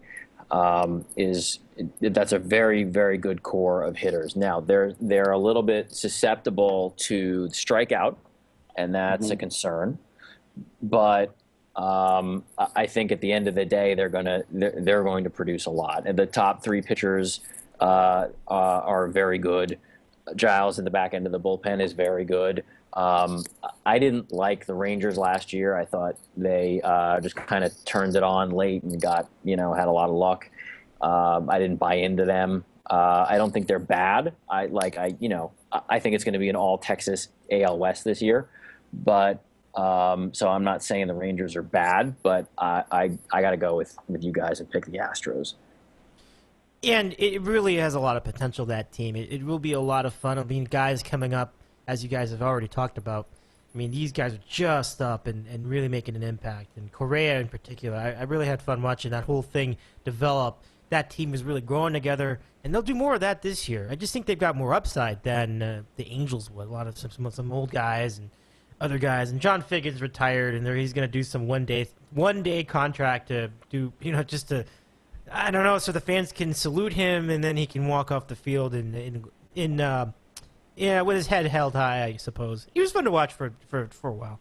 Anyway, away from the West we go, and into the National League. So now we switch gears a bit, because Ari, this is more of Ari's field. Here we go, Ari. Yeah, this is more my field as well. We start with the East. It's a good place to begin. Ari, here it is. I mean, we've got the Mets, who are coming off of a World Series berth last year, a rotation that doesn't seem to be going anywhere because they are good. So how do they build on that? And can they fend off the Nationals this year, who still are pretty talented, although, again, a lot of turmoil behind the scenes. So where do you see this division? Well, I don't think it's going to shock anybody who I'm going to pick in this division. Nobody picked the Mets last year, including me. But right. if it's anywhere close, I'm going to be picking the Mets, and that's what I'm doing this year. I think that this starting rotation is the best starting rotation in the sport right now. I think they don't have Zach Wheeler comes back in July. Bartolo Colon moves to the bullpen. Incremental improvements in the bullpen, including Addison Reed and Antonio Bastardo. That helps. Incremental improvements in the middle infield with Asdrubal Cabrera and Neil Walker. They got Yoenis Cespedes, who they only had for 3 months last year. They have him for 6 months this year. A full year of Michael Conforto. Hopefully a full year of Travis d'Arnaud. Hopefully more games from David Wright. I am very, very confident this year in the Mets. I'm not going to say that the Nationals are a disaster and a mess and are finished. I think they're also very good. That rotation is not as good as the Mets, but it's very good and very deep. They've got Anthony Rendon, who I won't say hopefully, but hopefully for them is healthy for the rest for most of the year. They picked up Daniel Murphy, who I still think is overrated, but he could be an improvement for them. Obviously, they have Harper and Scherzer, and any team with those two guys, especially in a division with other teams in it, like the Braves and the Phillies, should be in the mix. And I think the Nationals will be in the mix. I'm not expecting, a coronation for the Mets, but I'm definitely picking the Mets in the National League East. It's a great pick. It really is. I mean, again, we go back to the topic of pitching. Best pitching is usually the one that wins anything. The division, the postseason series, the World Series. If you want to win, in a lot of cases, if you've got the better pitching, you will get ahead. The limiting factor with a good pitching team is the offense good enough to sustain the good pitching and provide the proper run support? And sometimes it doesn't. Sometimes it does not. I've seen it with my team, the Dodgers. That was a while ago, about 14 years ago. They get 92 wins, but they could not get the consistency at the offense. So that's always been the thing. While I have said this, I think that the pitching might be a little bit more even with the Nationals this year. I like their rotation a lot. I mean, you've got Strasburg at the top. Scherzer, he's very, very good. And then you've got Gio Gonzalez backing him up. I think with the bullpen, it's kind of a wash, although I need to watch some more of these games to really get a feel for it, because I know that the Mets were a little touch and go with the bullpen, too, until they got to Familia, and then he was great. But similarly, I don't really know where to evaluate the Nationals bullpen either.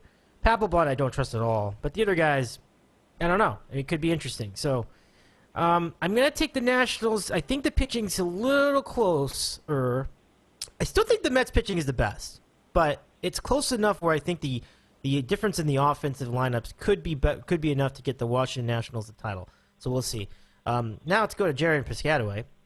What do you make of this division, and who do you see winning?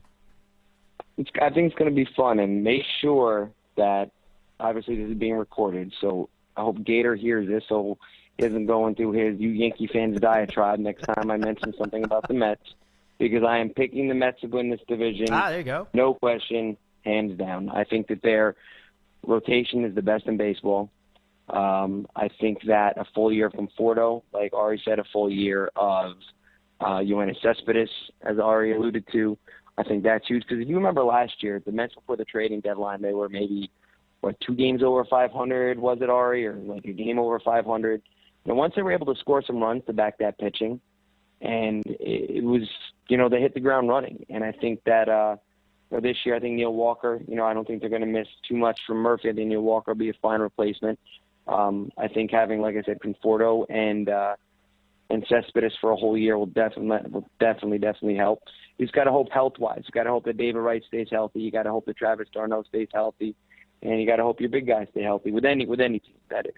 I think that they have one of the best closers in the game. I watched.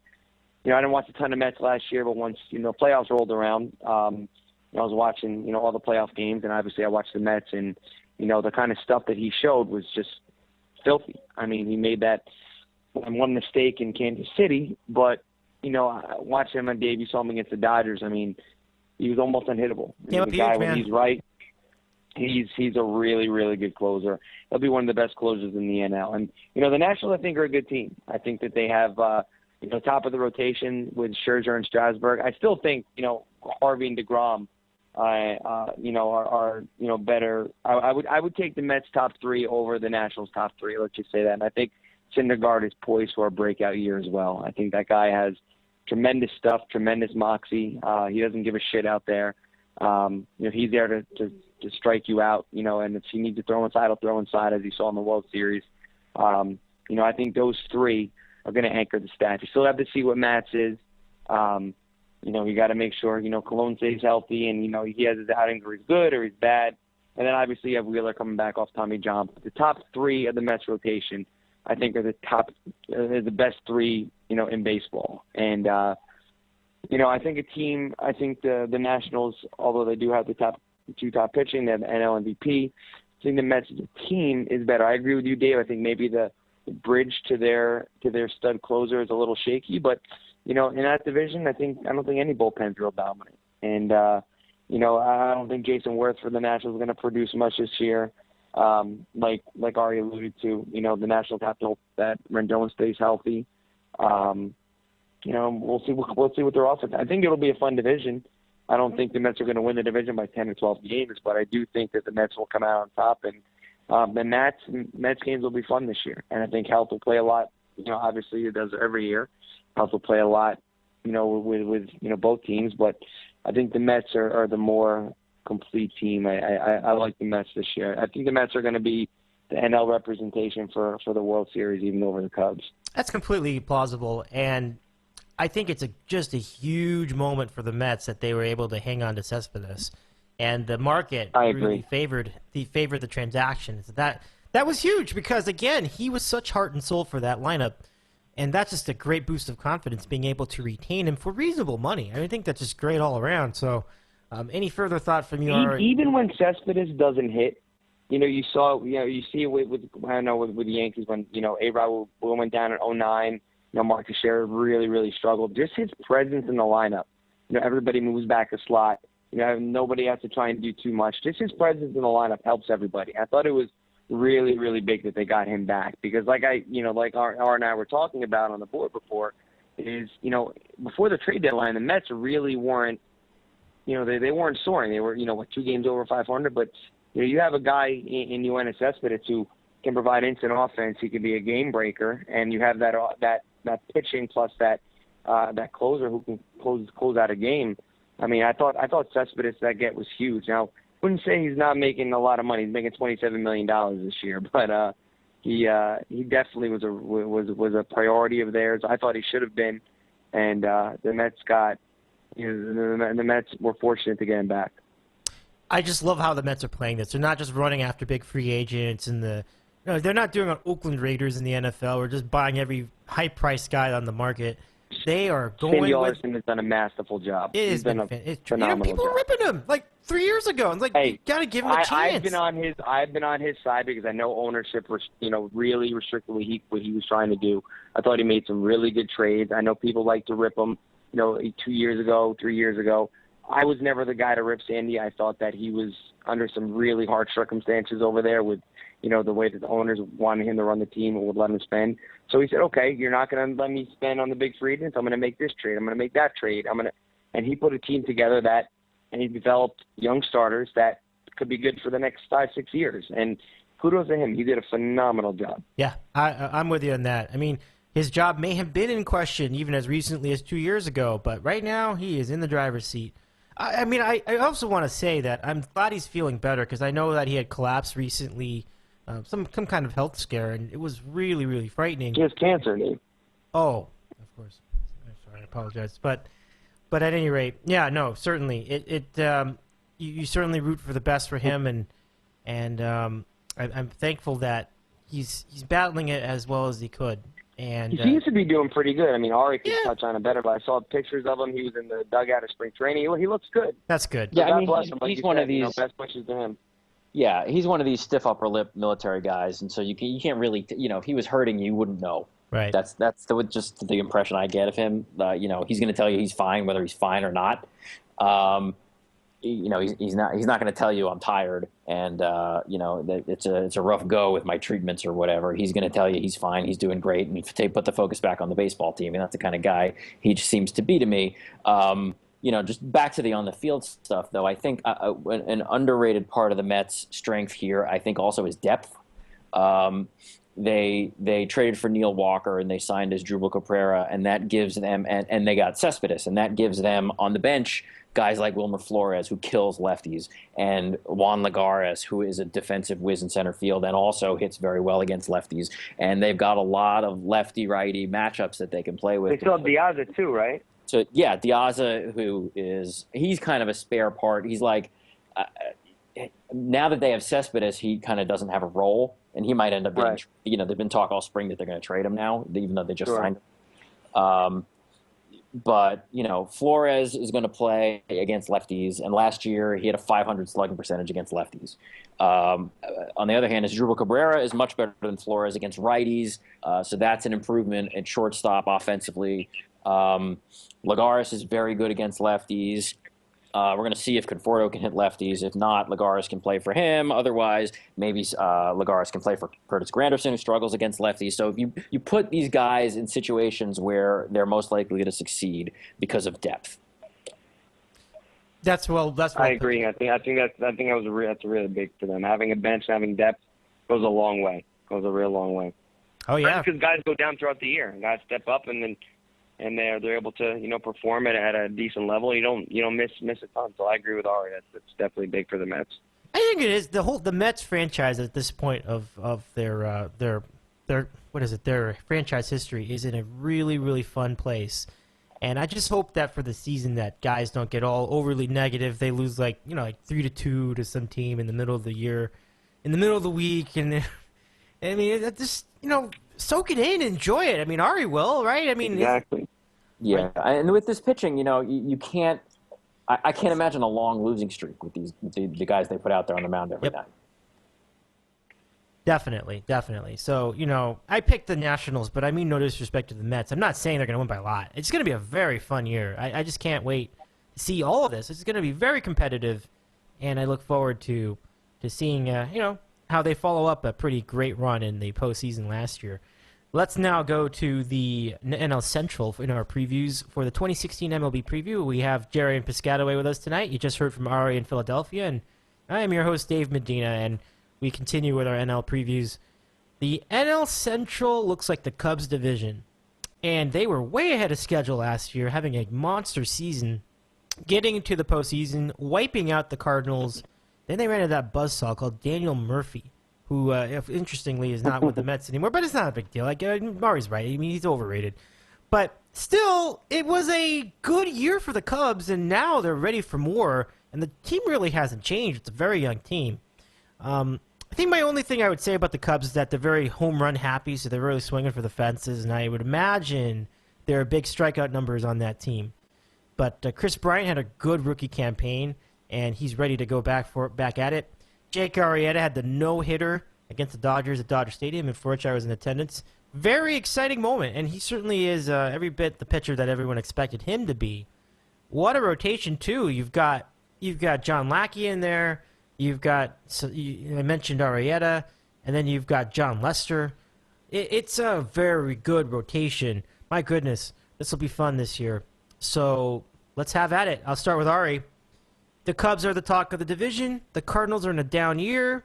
The Pirates are the one I feel like could be the X factor. I wonder how good they're going to be. I just don't like the rotation. I mean, Laureano. I'm not sure, but let's hear it from you. Where do you see the NL Central this year? I am very down on the Cardinals this year. I'm going to pick the Cubs, which that's not a shock. Everybody's going to pick the Cubs, but I am very down on the Cardinals. I don't see any kind of punch out of that lineup from anywhere. That outfield with aging Matt Holliday and Randall Grichuk and Steven Biscotti does not impress me. They're going to give playing time to Brandon Moss. He doesn't impress me. Johnny Peralta's out for 2 months, and they're gonna play Jed Jerko and Ruben Tejada at shortstop. Colton Wong is good, but he's not a team carrying kind of lineup carrying guy. Matt Holliday, he's going to be good, but he's older now. I will say Matt Holliday is one of the rare examples of one of these 6 and 7 year contracts that actually work out, because he's in the last year of his deal that he signed in 2009, and he's been good for most of that time. But this year, I don't expect a heck of a lot from him, even though I did keep him on my fantasy team. So knock on wood that I'm wrong about that. But they don't impress me at all. I don't remember what the over-under was when they came out from Vegas when they came out, but I remember feeling very strongly about betting the under on St. Louis. I like Pittsburgh a lot better. I think they're very deep on the position players side. The rotation is not exciting, but I like Pittsburgh better than St. Louis, but of course I'm picking the Cubs. Who isn't? Yeah, I'm with the Cubs too. I mean, they haven't really changed. They've improved. Any areas that they changed were improvements, and I think that the rotation. As a caveat, though, I do have to say that the Cardinals have some voodoo that every year happens to them, where everything they touch turns to magic, and so I could be very wrong, but I'm not impressed by them. Let me ask you this: we were talking. You were just bringing up over unders, and wait a minute, what happened here? I thought I had it here. Okay, I don't have it. But the Cubs over-under, what was it, like 95? Well, let me look. I don't think it was that high. No, it was like 92. It was some amount. Let me give it. Oh, here we go, 92.5. It was 92.5 for the Cubs. Easily the highest of the over-unders this year. Second place is the Mets at 89.5. But yeah, I mean, the Cubs are 92.5. They won 97 last year. Yep. That's a lot. I didn't know it was that many. Then again, the Cardinals won 100. I would take the under on that. So can't just go by last year. Yeah, for sure. We at Time Warner Cable need to apologize to you. We no longer offer extended periods of free on-hold elevator music when you call us. You can't hear this, but I'm having a distraction with Time Warner Cable, including reducing how long you can wait on hold. Sorry about that. When I put these web pages up just to get information, there are these pop-up videos that come up, and so I hear them in my headphones, but you won't hear it in yours because they're on a different pot. Anyway, that's where we're at. And I mean, I would probably take the over on that, to be honest. You brought up the point that they won 97 last year. I don't see really it slowing down unless there were some serious injuries. So, Gerry, NL Central. And I like the Pirates, too. I agree with you on that as well. What do you see from the NL Central? I mean, it's really, really hard to bet against the Cubs. I mean, I'm looking at their lineup. Hayward, Rizzo, Bryant, Schwarber, Zobrist. I mean, 2, 3, 4, 5, 6. I mean, that's like an American League lineup. I mean, it is. They're going to put up some numbers this year. I mean, Rizzo's a 30 home run guy. Bryant's a 30 home run guy. Schwarber could be a 30 home run guy.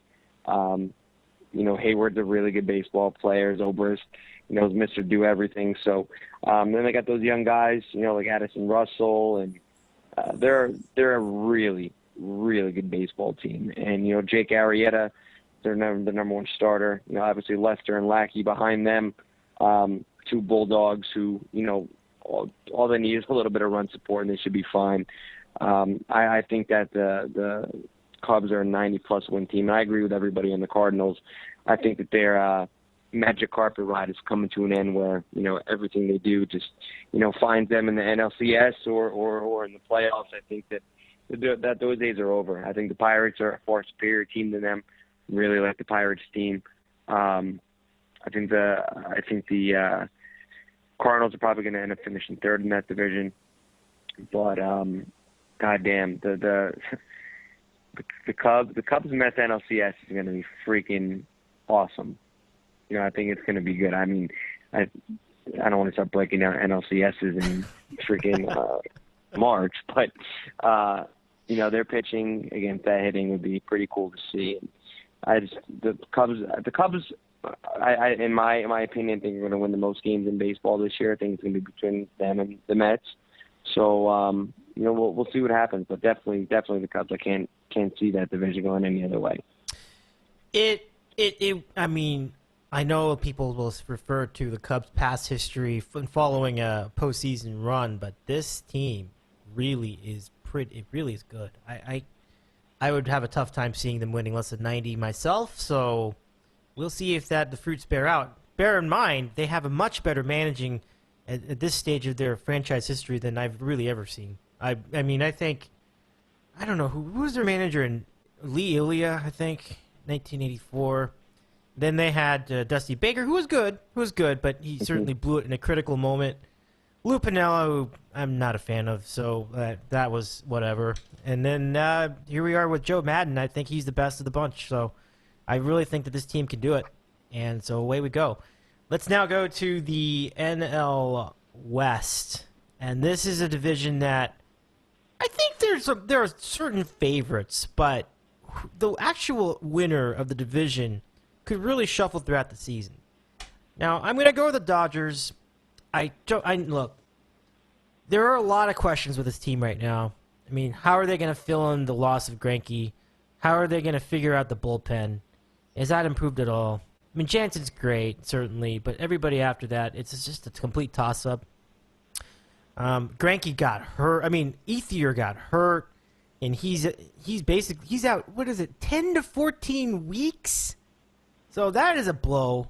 Even though they've got a lot of outfielders, they're planning to platoon the spot that Ethier leaves behind with Carl Crawford and Scott Van Slyke, and it's just not good. Jock Peterson in center field. Puig is in right. Puig did not have a good year last year. He was hurt most of the season. Adrian Gonzalez at first base. Kendrick at second. And then we'll see what Corey Seager has for this year. I mean, he just got called up in the middle of the season, and I think a lot of expectations are set for him. Should be a good year. Turner is a reliable bat. I think he's pretty good as a utility player, and he'll play third base much of the season. And we'll see what the bench is like with Utley and Guerrero and guys like that. So that's really it. I mean, it really comes down to the rotation. Can they get guys like Urias to come up? Can they get Kenta Maeda to have a nice year? They signed him for a pretty good deal. I mean, I wouldn't say it was great, but it was whatever. It was not bad. And so he's certainly been rated very highly in the Japanese leagues. Should be fun. Scott Kazmir will be in the rotation as well. And then Brett Anderson, who's not good at all, but they have to put somebody in there. Hung-Chen Ryu I love that kid. He's a nice guy. He seems like he's got a good attitude, but I think he's still hurt. It's going to be a while before he actually gets into the rotation. So a lot of question marks for the rotation with the Dodgers. The Giants have made some big improvements this year, and I'll just give it to you, Ari, now to break that down. I mean, we had Jeff Samardzija added to the rotation, and Cueto to shore up a rotation that now becomes credible because they were really struggling after Madison Bumgarner last year. Now they've got other guys that they can follow up with. So for a team that already has a pretty good bullpen, where do you see the Giants, the Dodgers, and the Diamondbacks along with the rest of this division? Well, I'm picking the Dodgers, though, it's 2016 and that ends in a 6, and so we should all pick the Giants, right? Right. But no, I even though, by the way, Dave, Brett Anderson had back surgery and he's out for most of the year. Oh, that's the other one. That's right. Yeah. So he's gone too. So, but the Dodgers, I just think, even with the injuries that they've had all throughout spring training, I think are still very deep. That was their focus in the offseason. There were a lot of bashing of the Dodgers offseason. I think what they were just trying to do is just get deep. And you guys go down with injuries now a lot. They always did, but I think depth is becoming a more valued commodity in the sport. And the Dodgers, I think, with their unlimited financial resources, are trying to take advantage of their ability to use those to build up depth. Chase Utley's making $8 million. He's not even going to start, but he's a good depth piece for them. That rotation, I think, is going to be okay behind Kershaw. Kershaw is Kershaw. Bullpen is kind of shaky, but I don't know how much better the Giants' bullpen is. I don't know. I don't like Cueto. He scares me. Samardzija scares me. I'm not impressed with him. Mostly because he was on my fantasy team last year and he was atrociously bad. And so I'm more familiar than I should be about how much he's underachieved in his career. But so I'm going to pick the Dodgers still, despite all the injuries and despite the improvements from the Giants and the Diamondbacks, who are better, but I still don't think they're good. That was like, 12 months ago we were talking about how the Padres won the offseason. But, what I said a year ago was they're better, but they're still not good, and that's what I think about the Diamondbacks. The Giants, I think, are good, but I'm going to pick the Dodgers.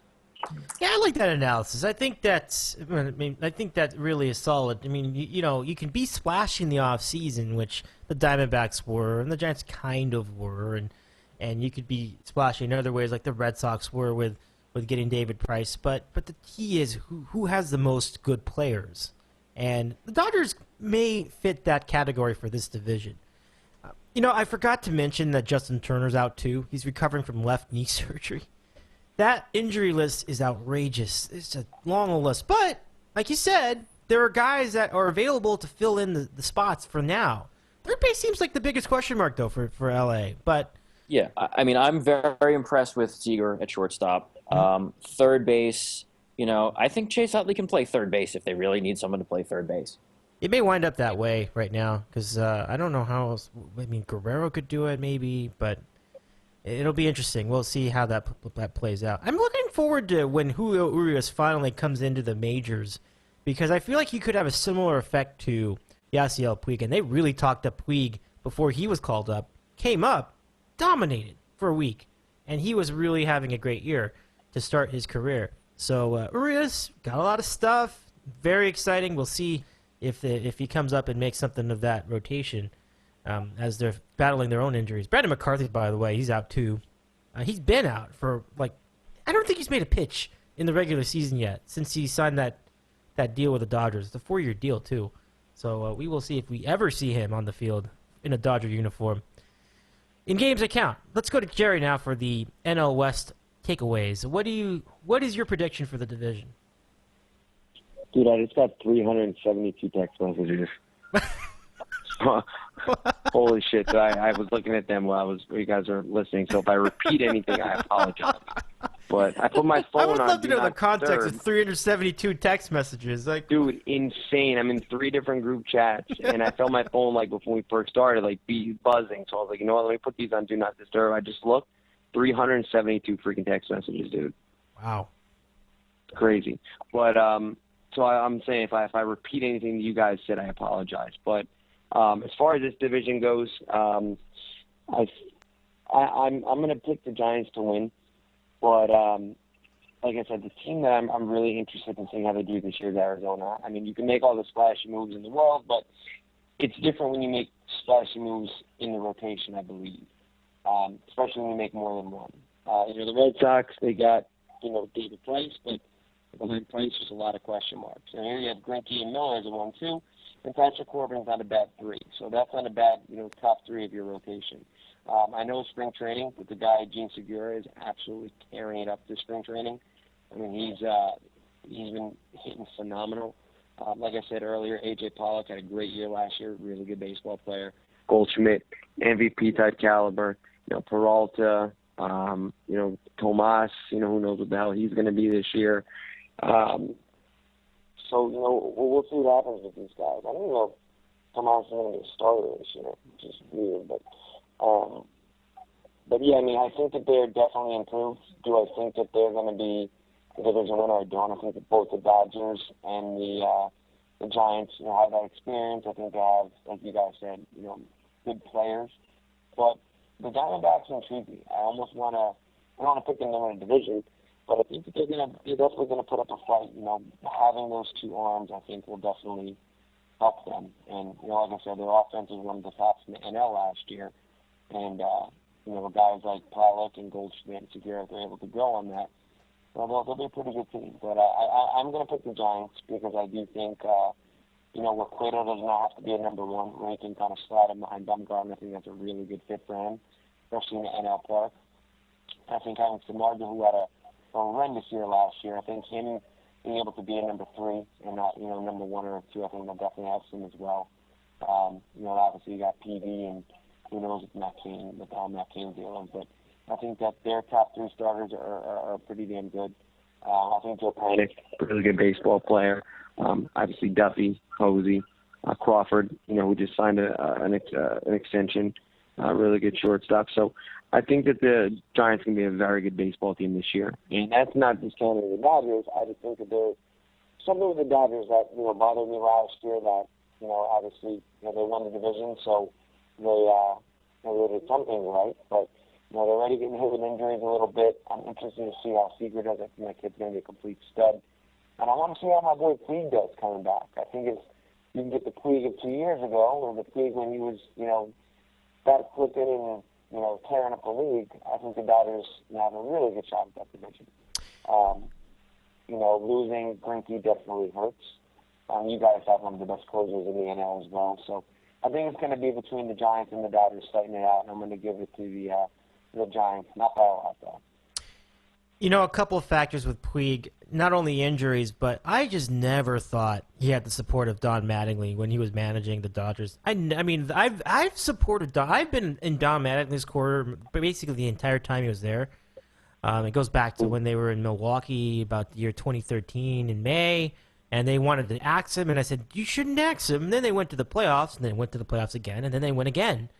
But the trick is that he does not seem to be the kind of guy that can nurture and manage young talent, because he's never really been in Puig's corner. Like, he's always been like, well, you should do this, you should do that. He's always trying to make an example of him.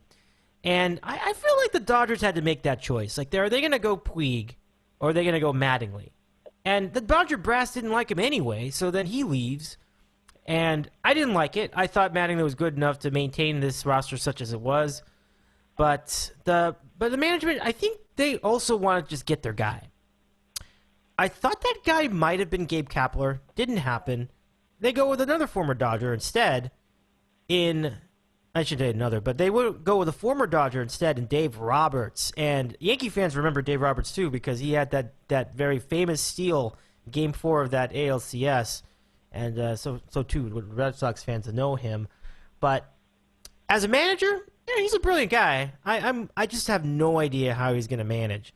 But the positive of it is that there's better potential for him to support Puig and really be more in his corner. So we'll see. And Puig's a punk. I'm going to tell you, he's a punk. He has a bad attitude. He's certainly shown instances of being a brat, and it's not defendable. But I also think that the manager could have handled the entire roster better, and I think team chemistry will improve a lot just by having somebody else in that manager clubhouse. Because I didn't. You know how I feel about Puig, Dave. Yep. You're big on Puig? I'm a Puig guy. Yeah? I think he's a very talented guy. I think if he can get his head right and put it all together again, he's a really talented baseball player. And we got to see how your boy Jock the Cock does this year. He fell off a cliff, yeah, dude. He just died. All-Star break on. 20 home runs in 2 months awful. and then nothing the rest of the way from the All-Star break on. Nothing. Insane. That's why, when the Dodgers were playing the Mets in the NLDS, like, it was so impressive what Greinke and Kershaw were doing, because I thought the Mets were such a superior team, offensively. They were plugging Puig in, every now and then, who they didn't play him enough. Barely though. played last year. He was hurt. No, and then they put Peterson for one game, and that was a guy who had an awful second half. They're really riding Justin Turner and guys like Adrian Gonzalez. I thought the Mets were a far superior team than them all around. But that's just how good Greinke and Kershaw were. They carried them to a Game 5, which was pretty close, until the Mets got some clutch hits, later on in the game. But yeah, man, I mean, it was. I think if you can get a full year out of Seager, if you can get Puig, get his head straight, and if Peterson can have some semblance of a bounce back year, then I think you guys will be in good shape. Again, the manager could be a difference maker with this team, which again has talent. Correct. I agree with you. It's going to be interesting. It's going to be interesting. I can't really say one way or the other. We have similar to Gabe Kapler, because he had no major league experience going in, when he was being considered for the job. Roberts doesn't really have managerial experience, but he's been in the dugout of the Padres for a while. Like he's been involved in the inner workings of managing a team. And, working with Bud Black in San Diego. So it won't be that big of a transition for him from that point of view. But we'll see what he can do when he's calling the shots. Ari, I wanted to hear about your take about the entire managerial situation. Now, in general terms, you could say that manager's overrated anyway, and I'm not. I think that's true. But could that be a factor for the Dodgers? The fact that they've switched gears in the managerial position. It could be. I think this is a point that I'm going to steal now from Buster Olney, who I've heard make this point about the Dave Roberts hire. He's as a rookie manager, he isn't going to with a team that's so deep. He is going to be in a tough spot when he's got to tell some of these major league veteran guys, "Hey, you're not going to play today," and that's. That could be an issue. Unfortunately for the Dodgers, it's becoming less of an issue because he's got to keep getting hurt. But when he's got a full complement of players and he's got these major league veterans who are used to playing every day on his bench, he's gonna have to tell Chase Utley, "You're not playing today," or he's gonna have to tell Howie Kendrick, "You're not playing today," or he's gonna have to tell Carl Crawford, "You're gonna sit." Or Ethier, or Puig, or somebody. If you got to get everybody at bats, and that means some of these guys are not. You're gonna have to manage that with no pun intended. That's kind of why they call it. I don't know why they call a baseball manager a manager and not a coach, but that's as good a reason as any. You're not just managing the game; you're managing the people in the clubhouse, and as a rookie, he might have trouble with the credibility with such a veteran team. That's me stealing a point from somebody else, but I thought it was a good point. That sometimes somebody who's a good manager for one situation is not a good manager for a different situation. These are great points by both you and Buster Olney. And Olney's a bit of a Dodger guy, I believe, and he lives out in Vermont. And I envy his access to great dairy products because, man, the milk's so good. He grew up a Dodger fan in Vermont. That's good stuff. That is good stuff. I can dig that. So we'll see how it goes. So Olney with his take. Ari with his take, Gerry with his take. So to close our show tonight, a couple of remaining questions which are related to the entirety of the season as a whole. Question number 1. Who do you feel would be the most capable of getting the MVP in each league this year? This is a tough question because who knows? Like, it could be anybody. It could be an old guy. It could be a new guy. We'll start with you, Ari. I mean, who do you think would be the most capable of the AL MVP, and who would be most capable of NL MVP? If this year, it's hard to pick anybody other than Mike Trout most of these years. The guy is, I guess the issue with Trout is his team is going to be bad. And that's a black mark against him for a lot of voters. If I was a voter, I wouldn't care, but a lot of voters do. So if I'm picking my MVP, I'm picking Trout. But if I'm picking who's actually going to win, there might be room for someone else because of the fact that the Angels are going to be bad. So if I want to pick someone else who I think might be an MVP candidate who's going to be on a team that I think is going to be good, I'm going to give you Carlos Correa. I like it. I like it. Stole my guy, buddy. Well, I guess, great minds, right? So exactly. I agree with you, too, though, on the Trout thing. I think that I would have picked Trout, too, but I think you're right. I think him being on a bad team is going to hurt him. Yeah. In the NL, I hate to be the guy that just picks the guys from last year, but Bryce Harper is so far and away as a hitter better than anyone else last year that it was, and his team, let's hope he's on a team that doesn't make the playoffs. Let's hope.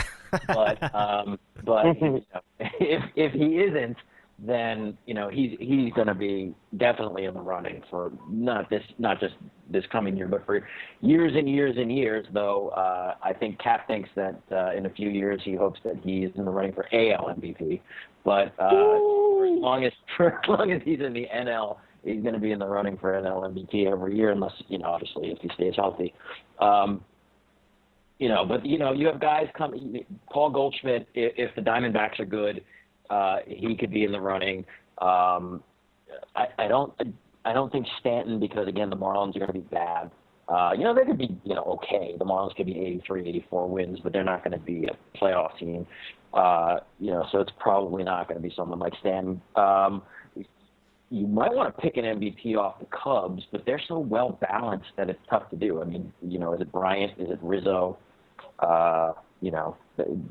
Probably Bryant is more of an MVP type guy than Rizzo, but I still think it's Harper. These are great picks. Harper's a good pick. He's just he really would be like one of those rare players where you really go out of your way to watch him because he's got the power to really, really take a ball so far, and it's very fun. It's very interesting to watch the power of his swing, and he's just a good hitter overall too. So it's a good pick. Gerry, we had your picks too, yeah? You had. Let's see, you had Correa in the AL. I think in the AL, I was agreeing with Ari. I think Trout is the obvious Trout, yeah. choice, the guy that does it all. But I agree with Ari that him being on a bad team definitely is going to hurt him. I think that this year, I think another guy who's going to get hurt, being on a bad team is Manny Machado. I think that kid is ready. I think he's horned up, Dave. I think he's ready to take off, ready to go to that next level. I think he's going to have I don't think the Orioles are going to be very good, but if he stays healthy, I think he's going to put up some really big numbers. So that's another guy who's going to get hurt by being on a bad team. So I agree with Ari. When you guys started talking, I said, wow, who's going to be on a team that I think is going to be good? That could be an MVP candidate. Correa was the first one that came to mind. The kid's going to be in his second year. He's going to be one of the best players in baseball in the second year. He's incredible. So I'm going to go with a guy like Correa. If Trout doesn't get it, and obviously I think Machado is going to put up some really good numbers too. But on the NL, I'm going to go with as much as I want to pick my hopefully soon to be pinstripe buddy Bryce Harper, I'm going to go with my number 3 overall fantasy pick and Paul Goldschmidt. Hopefully. He gives me good fantasy production, and if he's the MVP, then he will. So I'm going to go with Goldschmidt. He was the He put up some really good numbers last year that kind of got lost in the Bryce Harper insane year. But Goldie does it all. He also have like 21 stolen bases, plays good defense, hits for power, hits for average, gets on base. So I'm going to go with Goldie this year. You know, it's been on the tip of my tongue going Goldschmidt too, because he really does care. He does seem to be a big leader of that offense. He is so good. He is really good. I mean, the guy is a huge dude, first of all. I mean, if you go to a game and you see Goldschmidt play with the Diamondbacks, I mean, the guy is just enormous. He's like Paul Bunyan. But that guy can just smoke the ball off the bat. Like, he is really good. So, I mean, I think you don't want to pick the same guy every year. That's always a trick. Because, you know, it would be so easy. Yeah, I'm going to go Harper and Trout. But it's hard to pick against Harper. Right? It's so hard. Another guy who almost won last year that none of us mentioned is Josh Donaldson. I was thinking of Donaldson. You know, he did win last year. Like did he win it? Yeah, he did win it, right? Yeah, he won the AL MVP. Oh, okay. Yeah. Okay, so Trout didn't even win it, so I'm not picking the guy from last year. But yeah, no, but again, he's someone that none of us mentioned just now, and he, you know, he's not getting old yet, and his team looks to be pretty good. So he's another person. Do you think he'll duplicate the year he had last year? I don't know. He was really good the year before too, and that that lineup. If you believe in protection, you can't get a better example of protection than the lineup that he's hitting in. That's a great question. You're right. We'll see. I mean, it's a stacked lineup. I mean, they didn't even lose anybody significant off of that lineup. Dude, their lineup's ridiculous. It's so good. Their lineup and the Cubs lineup are like fucking insane. Are they doing any interleague this year? Like the two of them? Let me check that. I don't know, but that'd be awesome. That would be great, wouldn't it? Are they, Ari? I don't know. That off the top of my head, I have no idea. I will look that up. I don't think the Yankees, the Blue Jays. The Yankees don't play the Cubs, and the Yankees and the Cubs play in the same division. I mean, Yankees and Blue Jays play in the same division, so wouldn't they have to play the Cubs if that were the case? Yeah, that's probably right. I think it's the way they do interleague now. I think they're doing it again where you only play one division from the other league. So if the Yankees aren't playing the Cubs, and the Blue Jays probably aren't playing the Cubs either. Yeah. I'll be on the lookout anyway, just in case. Gosh, if they play Chicago, my God, that'd be so good. Yeah, it looks like the AL East is playing the NL West. Okay, so I guess we'll get them. The Giants will get them. The Dodgers will get them. The Diamondbacks could be a fun one, though. Diamondbacks, Blue Jays, there'll be a lot of runs in that one. Lots of runs. Be fun. So. Oh, here, Blue Jays in June. At the end of June, the Blue Jays play 3 games in Coors Field. That should be fun to see. Home run derby. Double digits. Bring your gloves if you're the fan. Oh man, that should. Yeah, I would. Yeah, that would be some fun. I didn't give you my picks. Okay, so Let's hear 'em, Dave. I will go. Well, that is easy. I'm gonna go with Bryce Harper. I'm a big fan, especially after that rant he had against the unwritten rules. I'm with him on that. So go Bryce Harper. I'd be very happy to see him get the MVP this year if he gets that far. We'll see. He gets hurt though, so that's the only thing you gotta watch for the injuries. We'll see. Mm-hmm. AL, this is difficult. This is really difficult because all my division predictions are of teams that don't really have a candidate. The best I can come up with is Correa, and it's going to be kind of. It does seem kind of. It seems kind of like a cheap move to just copy you guys, but seriously, the Astros seem like the one team that I really think has got a lot of good attitude on them. Like it's got a lot of upside, and it's just a feel-good story of the league right now. So I'm probably going to go Correa. Even though, like, I wanted to pick someone on the Red Sox. I'm like, who the hell am I going to pick? Ortiz? Like, no. I mean, maybe. I mean, if he decides to have a good year again. Not as a DH. It'd be tough. Yeah, I mean, it's Betts and Bogarts if I'm picking somebody. Yeah. But yeah, Betts or Bogarts on them, yeah, for sure. Yeah, I agree. So I'm going to go with Correa in the AL then, and then we'll go with Harper in the NL. So should be a fun year. Guys, well, that's it. That's all the time we've got tonight. Who's your Cy Young, Dave? Give us a Cy Young. Yeah, this is. I've danced around this one because I just don't know. Another toughie. Well, Cy Young in the NL. Let's go with. Let me think. This is tough. I was going to pick someone from the Mets, but I can't think of which one. Not Harvey. Probably. That's how good the Mets are. You got to pick a Cy Young, but you got to you pick out of a hat who's going to win the Cy Young. Yeah, absolutely. It's I mean, it could be DeGrom, it could be Thor. I'm going with Harvey, man. I think he's ready to show his cock this year. Let's just have some fun with this. Let's see, Ari, who do you like as the NL Cy Young this year? Well, I mean, I can't pick someone not on the Mets, right? But right. if you want to pick like the odds-on favorite every year, it's got to be Kershaw, right? Kershaw, yeah. Yeah, I think Kershaw would be a very big favorite, but I'm just curious, who are you picking for the Mets? Like, you know, would you go Harvey too, or would you go with like a different... I would go with Harvey. Okay. You know, if you ask me, it's 2 years from now, Noah Syndergaard might be better than Harvey, but this year I got to go with Harvey. All right. Well, then I'm going to... Gosh, it'd be nuts to see Kershaw get it 3 years. I don't know if it's 3 years in a row, but even twice. Go with your boy, Dave. I'm going to go with Kershaw. Look, I mean, has anything slowed him down yet? Really, the only thing at this point could be injuries. We're going to go Kersh to win the MVP in the NL. AL's tougher. Again, a lot tougher. That's just, you know, no one's really standing out. I think you can go with Kluber in the Cleveland Indians. I'll probably just go with Kluber because I can't. Nobody really in the well, I mean, you've got the Keuchel in the AL West. That's another one that could be Chris Sale. Yep, another good one. Yep. And in the East, you know, David Price could end up having a nice year. So yeah, there's a lot of choices. Felix. I'm going to go with the underdog. We're going to go with Kluber over in Cleveland for the Cy Young. I mean, it's going to be close. Like, all these guys, any of them could have a big year. So we'll see. Ari?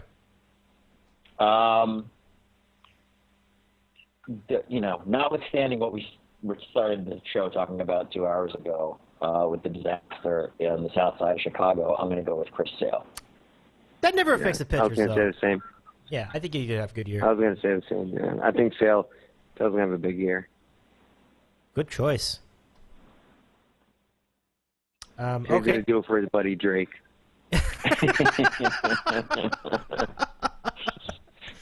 Gosh, you know, if we could do like an award for who had the most disastrous clubhouse this year, oh, that's a contest. I mean, the Dodgers trying to get Puig's act together. You got the White Sox with the kid. You've got the Nationals and the comments and the.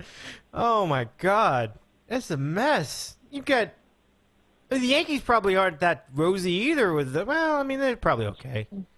The Yankees are all like, you know, the Yankees are very professional. All veterans all in that clubhouse. So, you know, probably not a lot of controversy. Yeah, good point. Good point. So it's going to be a very boring, very vanilla. Yeah, I mean, I guess that part is nice, but it's also not going anywhere. So no, man, it sucks, man. I want a team with some spunk, man. I want some of these young prospects to come up. I want to be able to get behind some of these guys. I don't like Chase Haley. I don't like Jacoby Ellsbury. I don't like these guys. You know, Mark Teixeira. He helped us win a ring in 2009. He had some really good years after that. He's older now. You know, I don't hate the guy. He's just older now. He's not what he used to be. You know, A-Rod. God, I feel like he's an ex-girlfriend. I hate him one day. I love him the next. I hate him. I love him. I hate him. I love him. It's just, it's weird the relationship he's had with the Yankees, and it's just really hard to get behind some of these guys that are just, you know, kind of mercenaries who come from all over, who, you know, are here for a couple of years and they're gone. They don't really, produce with us, and it's just hard, man. It's just I look at some of these teams who have such young talent and who have these really exciting teams, and Yankees don't have that right now. And granted, it sounds really, really petty coming from a Yankee fan who, you know, is my age, because all I've known from them is World Series, playoffs, and I think they missed the playoffs like 3 times since I could really, really remember watching baseball. And that's really fucking, you know, spoiled of me to complain about them now, because they're obviously going to have a downturn at some point. But hey, I'm just waiting for the time when they're back on the upswing, and I think it'll happen sooner than later. They have a lot of money. They'll be able to, you know, hopefully get guys like Bryce Harper and develop guys like Aaron Judge and Luis Severino, and Gary Sanchez and, Mateo, and hopefully have an exciting team in the next couple of years. Yep, the Yankees, who knows? Things can change with franchises. The Astros look like the worst team in baseball by far. That was only 2 years ago. Now, these guys actually look like one of the best teams in baseball. Yeah, wild, I right, think Dave? just the whole model of building a team changed, and the Yankees then, and the way the Yankees used to do it, you can't do it like that anymore. Nope. No, you can't. And And I think Castro made that mistake when he lost out on Cano. He signed all those guys, and now we're just now he's sitting back waiting for those contracts to expire. So it's hard. But you're right. You can't build a team like you have to. And we've been talking about this for a while. You got to be able to. That's been one of my biggest gripes with this Yankee front office is the inability to be able to develop young talent and develop young pitchers and to integrate some of these younger players into the lineup. And it's been my biggest gripe because you can't build a team through free agency every year. You can't build a team through guys who have Yankee Stadium swings like an old Travis Hafner and Brian Roberts and Kelly Johnson. You can't do it. You can't do it, man. I don't know about that guy. No, I'm saying that the Yankees did that a couple of years ago. Oh, yeah. Over the years, I got you. The names that were sold as, if you need a big lefty bat. Yeah. Hit it out of the short. You can't do it anymore. You just can't do it. You guys like, and they got Randy Wynn to play the outfield the 1 year. It's like, come on, man. You can't build a team like that anymore. I'm hoping that look at that guy, though. I think he realizes that now. So hopefully we can build a contender in the next couple of years. Well, he's been on that team for a long time. It reminds me, it's so bizarre. Dude, he's been around for like 98. Wow, long time. I want to get to the Yankees thing in a minute. I just want to clarify one thing, just to make sure I didn't make the mistake. But I was referencing the Angels guy having a one-day contract. That was Sean Figgins. If I said Harry Kendrick, that error is completely mine. No, you said Sean Figgins. I did say Sean Figgins. Okay, good. Just making sure. Yep. Yeah, Sean Figgins. Because he was with the Mariners for a while and going back to the Angels. And, like I said, Mariners. Remember that deal, dude? Remember that was that was? Oh, my God. What a disaster, man. Oh, my God. The Mariners cannot make good deals. It's crazy. He just fell off a cliff as soon as he got there. Oh, my God. Disaster. Insane. Brutal. Going back a little further than that, I want to go back to a trade they made a while ago, maybe 10 years ago, when they traded Adam Jones for the guy who's... Oh, shit. That was brutal. I forgot the other guy's name already, the pitcher. Who was their guy? Franklin Gutierrez was their center fielder? You mean this year or back then? I don't remember. No, back then. I remember they had a guy who they really liked defensively. I think it was Franklin Gutierrez. It might have been, yeah. But they did. They traded Adam Jones, which is crazy, right? Adam Jones is pretty good. For Eric Bedard. There it is, Eric Bedard. Yeah. Eric Bedard, yeah. And when it happened, I'm like, what the hell are they doing? This is when it happened.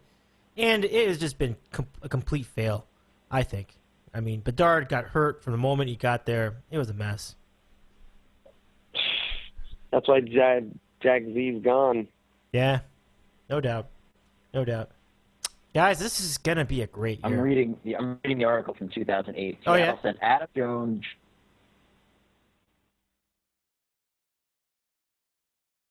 Adam Jones.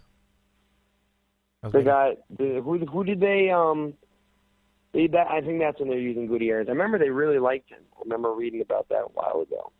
And he's never really panned out. You're gonna look back on that trade as I've already done, but we'll look back on it again. Dude, they almost traded us Cliff Lee for Eduardo freaking Nunez. Ooh, that would have been, on, dude. That would have been brutal, man. And Brian Cashman said no.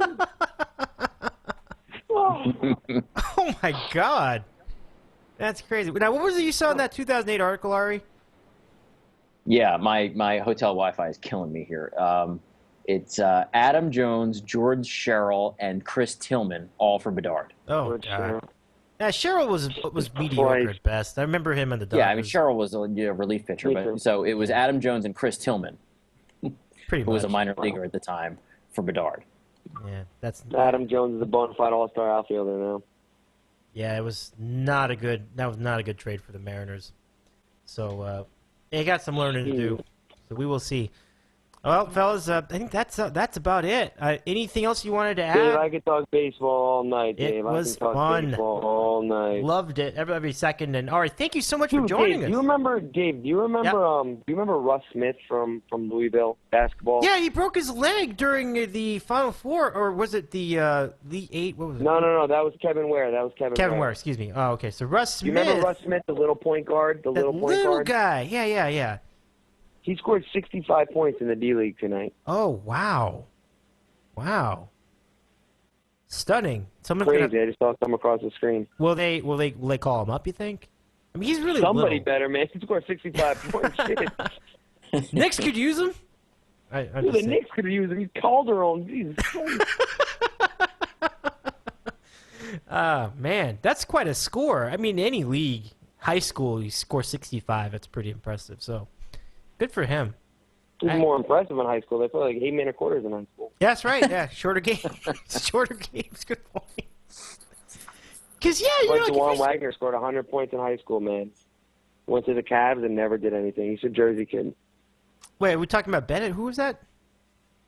Juwan Wagner, years ago. Oh, Wagner. Long old time ago. 10 years ago. He was like their number, like one of the number, maybe 2, 3, 4. I don't know, very, very high draft, low bet draft pick for them. And he scored 100 points in high school and went to the Cavs and did nothing. And he peaked. Imagine that peaking in high school. Yeah. Funny. So, gosh, I think he went to Memphis. Good stuff. I'll let you go, Dave. I know I'll let you end the show. Well, it really has been even more than last year. Like, it really has been a really fun time talking with you guys. And I really, technically we could go as long as we need to, but I do realize that Ari's internet is pretty much on its last gasp. So we're going to go ahead and we're going to land it here. Hey, I love talking baseball with you guys. I mean, Ari, as much as some of our differences with the analytical stuff, I love that Ari loves baseball because there's not a lot of people out there that I interact with that really, really love the sport, just like he does, like I do, like you do. Everyone loves football and basketball, and people they'll watch baseball, but nobody. I don't have a ton of friends that watch it every night that follow it so close like we do. So it's always a pleasure to talk to you guys, whether it be on the phone or on the board. I really enjoy it. I do too, and I think what's great about it is it's not overhyped like the other sports are, and I think that's where we can treasure it right now. Because I think it's going to change. I feel like with the issues with injuries and head trauma in the NFL and all the issues with rules and guys having issues off the field, I do think that baseball is going to make a little bit of a comeback here. Because kids aren't playing it anymore. They're just not playing football. Everybody I talk to, like, when I have kids and we're not going to have them play football, I'm like, they're going to have to play something else. So baseball could be one of those sports. So you just keep an eye out. It could be interesting. That's where the money is. I'll tell you that. Well, it is. Stephen Drew made $5 million last year. Oh, yeah. Oh, no, I see what you mean. Yeah. I mean, Jeff Samardzija, right, who was a football player. Mm-hmm. Think about how much money he made playing baseball, and he doesn't have like a bazillion concussions. Yeah, you're right. It's a great deal for him. You're right. Absolutely. And then you see he's not even that good. He's not that good. He's not.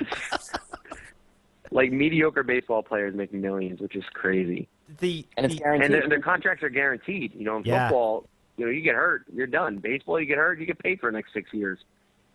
I mean, they're hanging on the A-Rod because that contract is unmovable. Oh, insane, man. Freaking crazy. So the point of all this is just to indicate that, baseball's future can be very, very good. I'm very hopeful that the CBA negotiations go well. I don't want hopefully it doesn't get so bad that there's a work stoppage. I'd find that tough to imagine right now, but you just never know. There's so much money that I can't imagine they won't play games. Me neither. Yeah. Same thing. Absolutely. So, man, let's start it up. Let's get it ball rolling. We got a week away. We got a week to go. Pumped, baby. I'm pumped. Here we go. Yeah. Baseball. Wait. And all our teams could be pretty good this year. I think that's the first time I can remember. Your teams will be pretty good this year. Yeah. Yeah. Okay. That's fair. Hey, listen. The Mets are a legit World Series contender. The Dodgers are definitely a playoff contender. The Yankees are a question mark. So we'll see how the season goes. All right, man. Well, Take it easy, Cap. Take it easy, Ari. It really means a lot for you to join us Thanks tonight. very much. I'm sorry about the dropouts back and forth here, but it was a lot of fun to be on. Ari, where are you? I am in Motown. I'm in Detroit in a hotel room. Oh, yeah? So Times. I'm coming home early tomorrow morning. Okay. Okay, cool. Enjoy. So all safe travels, man. Absolutely. Thank Same you. here. Thank you very much. Take care, fella. All right, guys. Till next time, we'll do it again next year. Take it easy, my friends. Every year, David, every year. Every year. We'll do it again, right? All-Star break time, right? Yeah, absolutely. Yes, I wouldn't miss it. Let's we'll catch up with you down just a few months from now. Bye, guys. Take care for now. Bye. What a panel. Fun times tonight for baseball. Ari in Philadelphia, Gerry in Piscataway. Really great. That's how you kick off a baseball season, my friends. Have a great night, everybody. We hope you enjoyed it. Sweet 16 tomorrow. We'll talk more about basketball next week. And next week, don't forget, we'll announce the time on Twitter later. But next week, the WWE WrestleMania podcast with a whole cast of characters. Be there for that right here at didcow.com. We'll see you next time.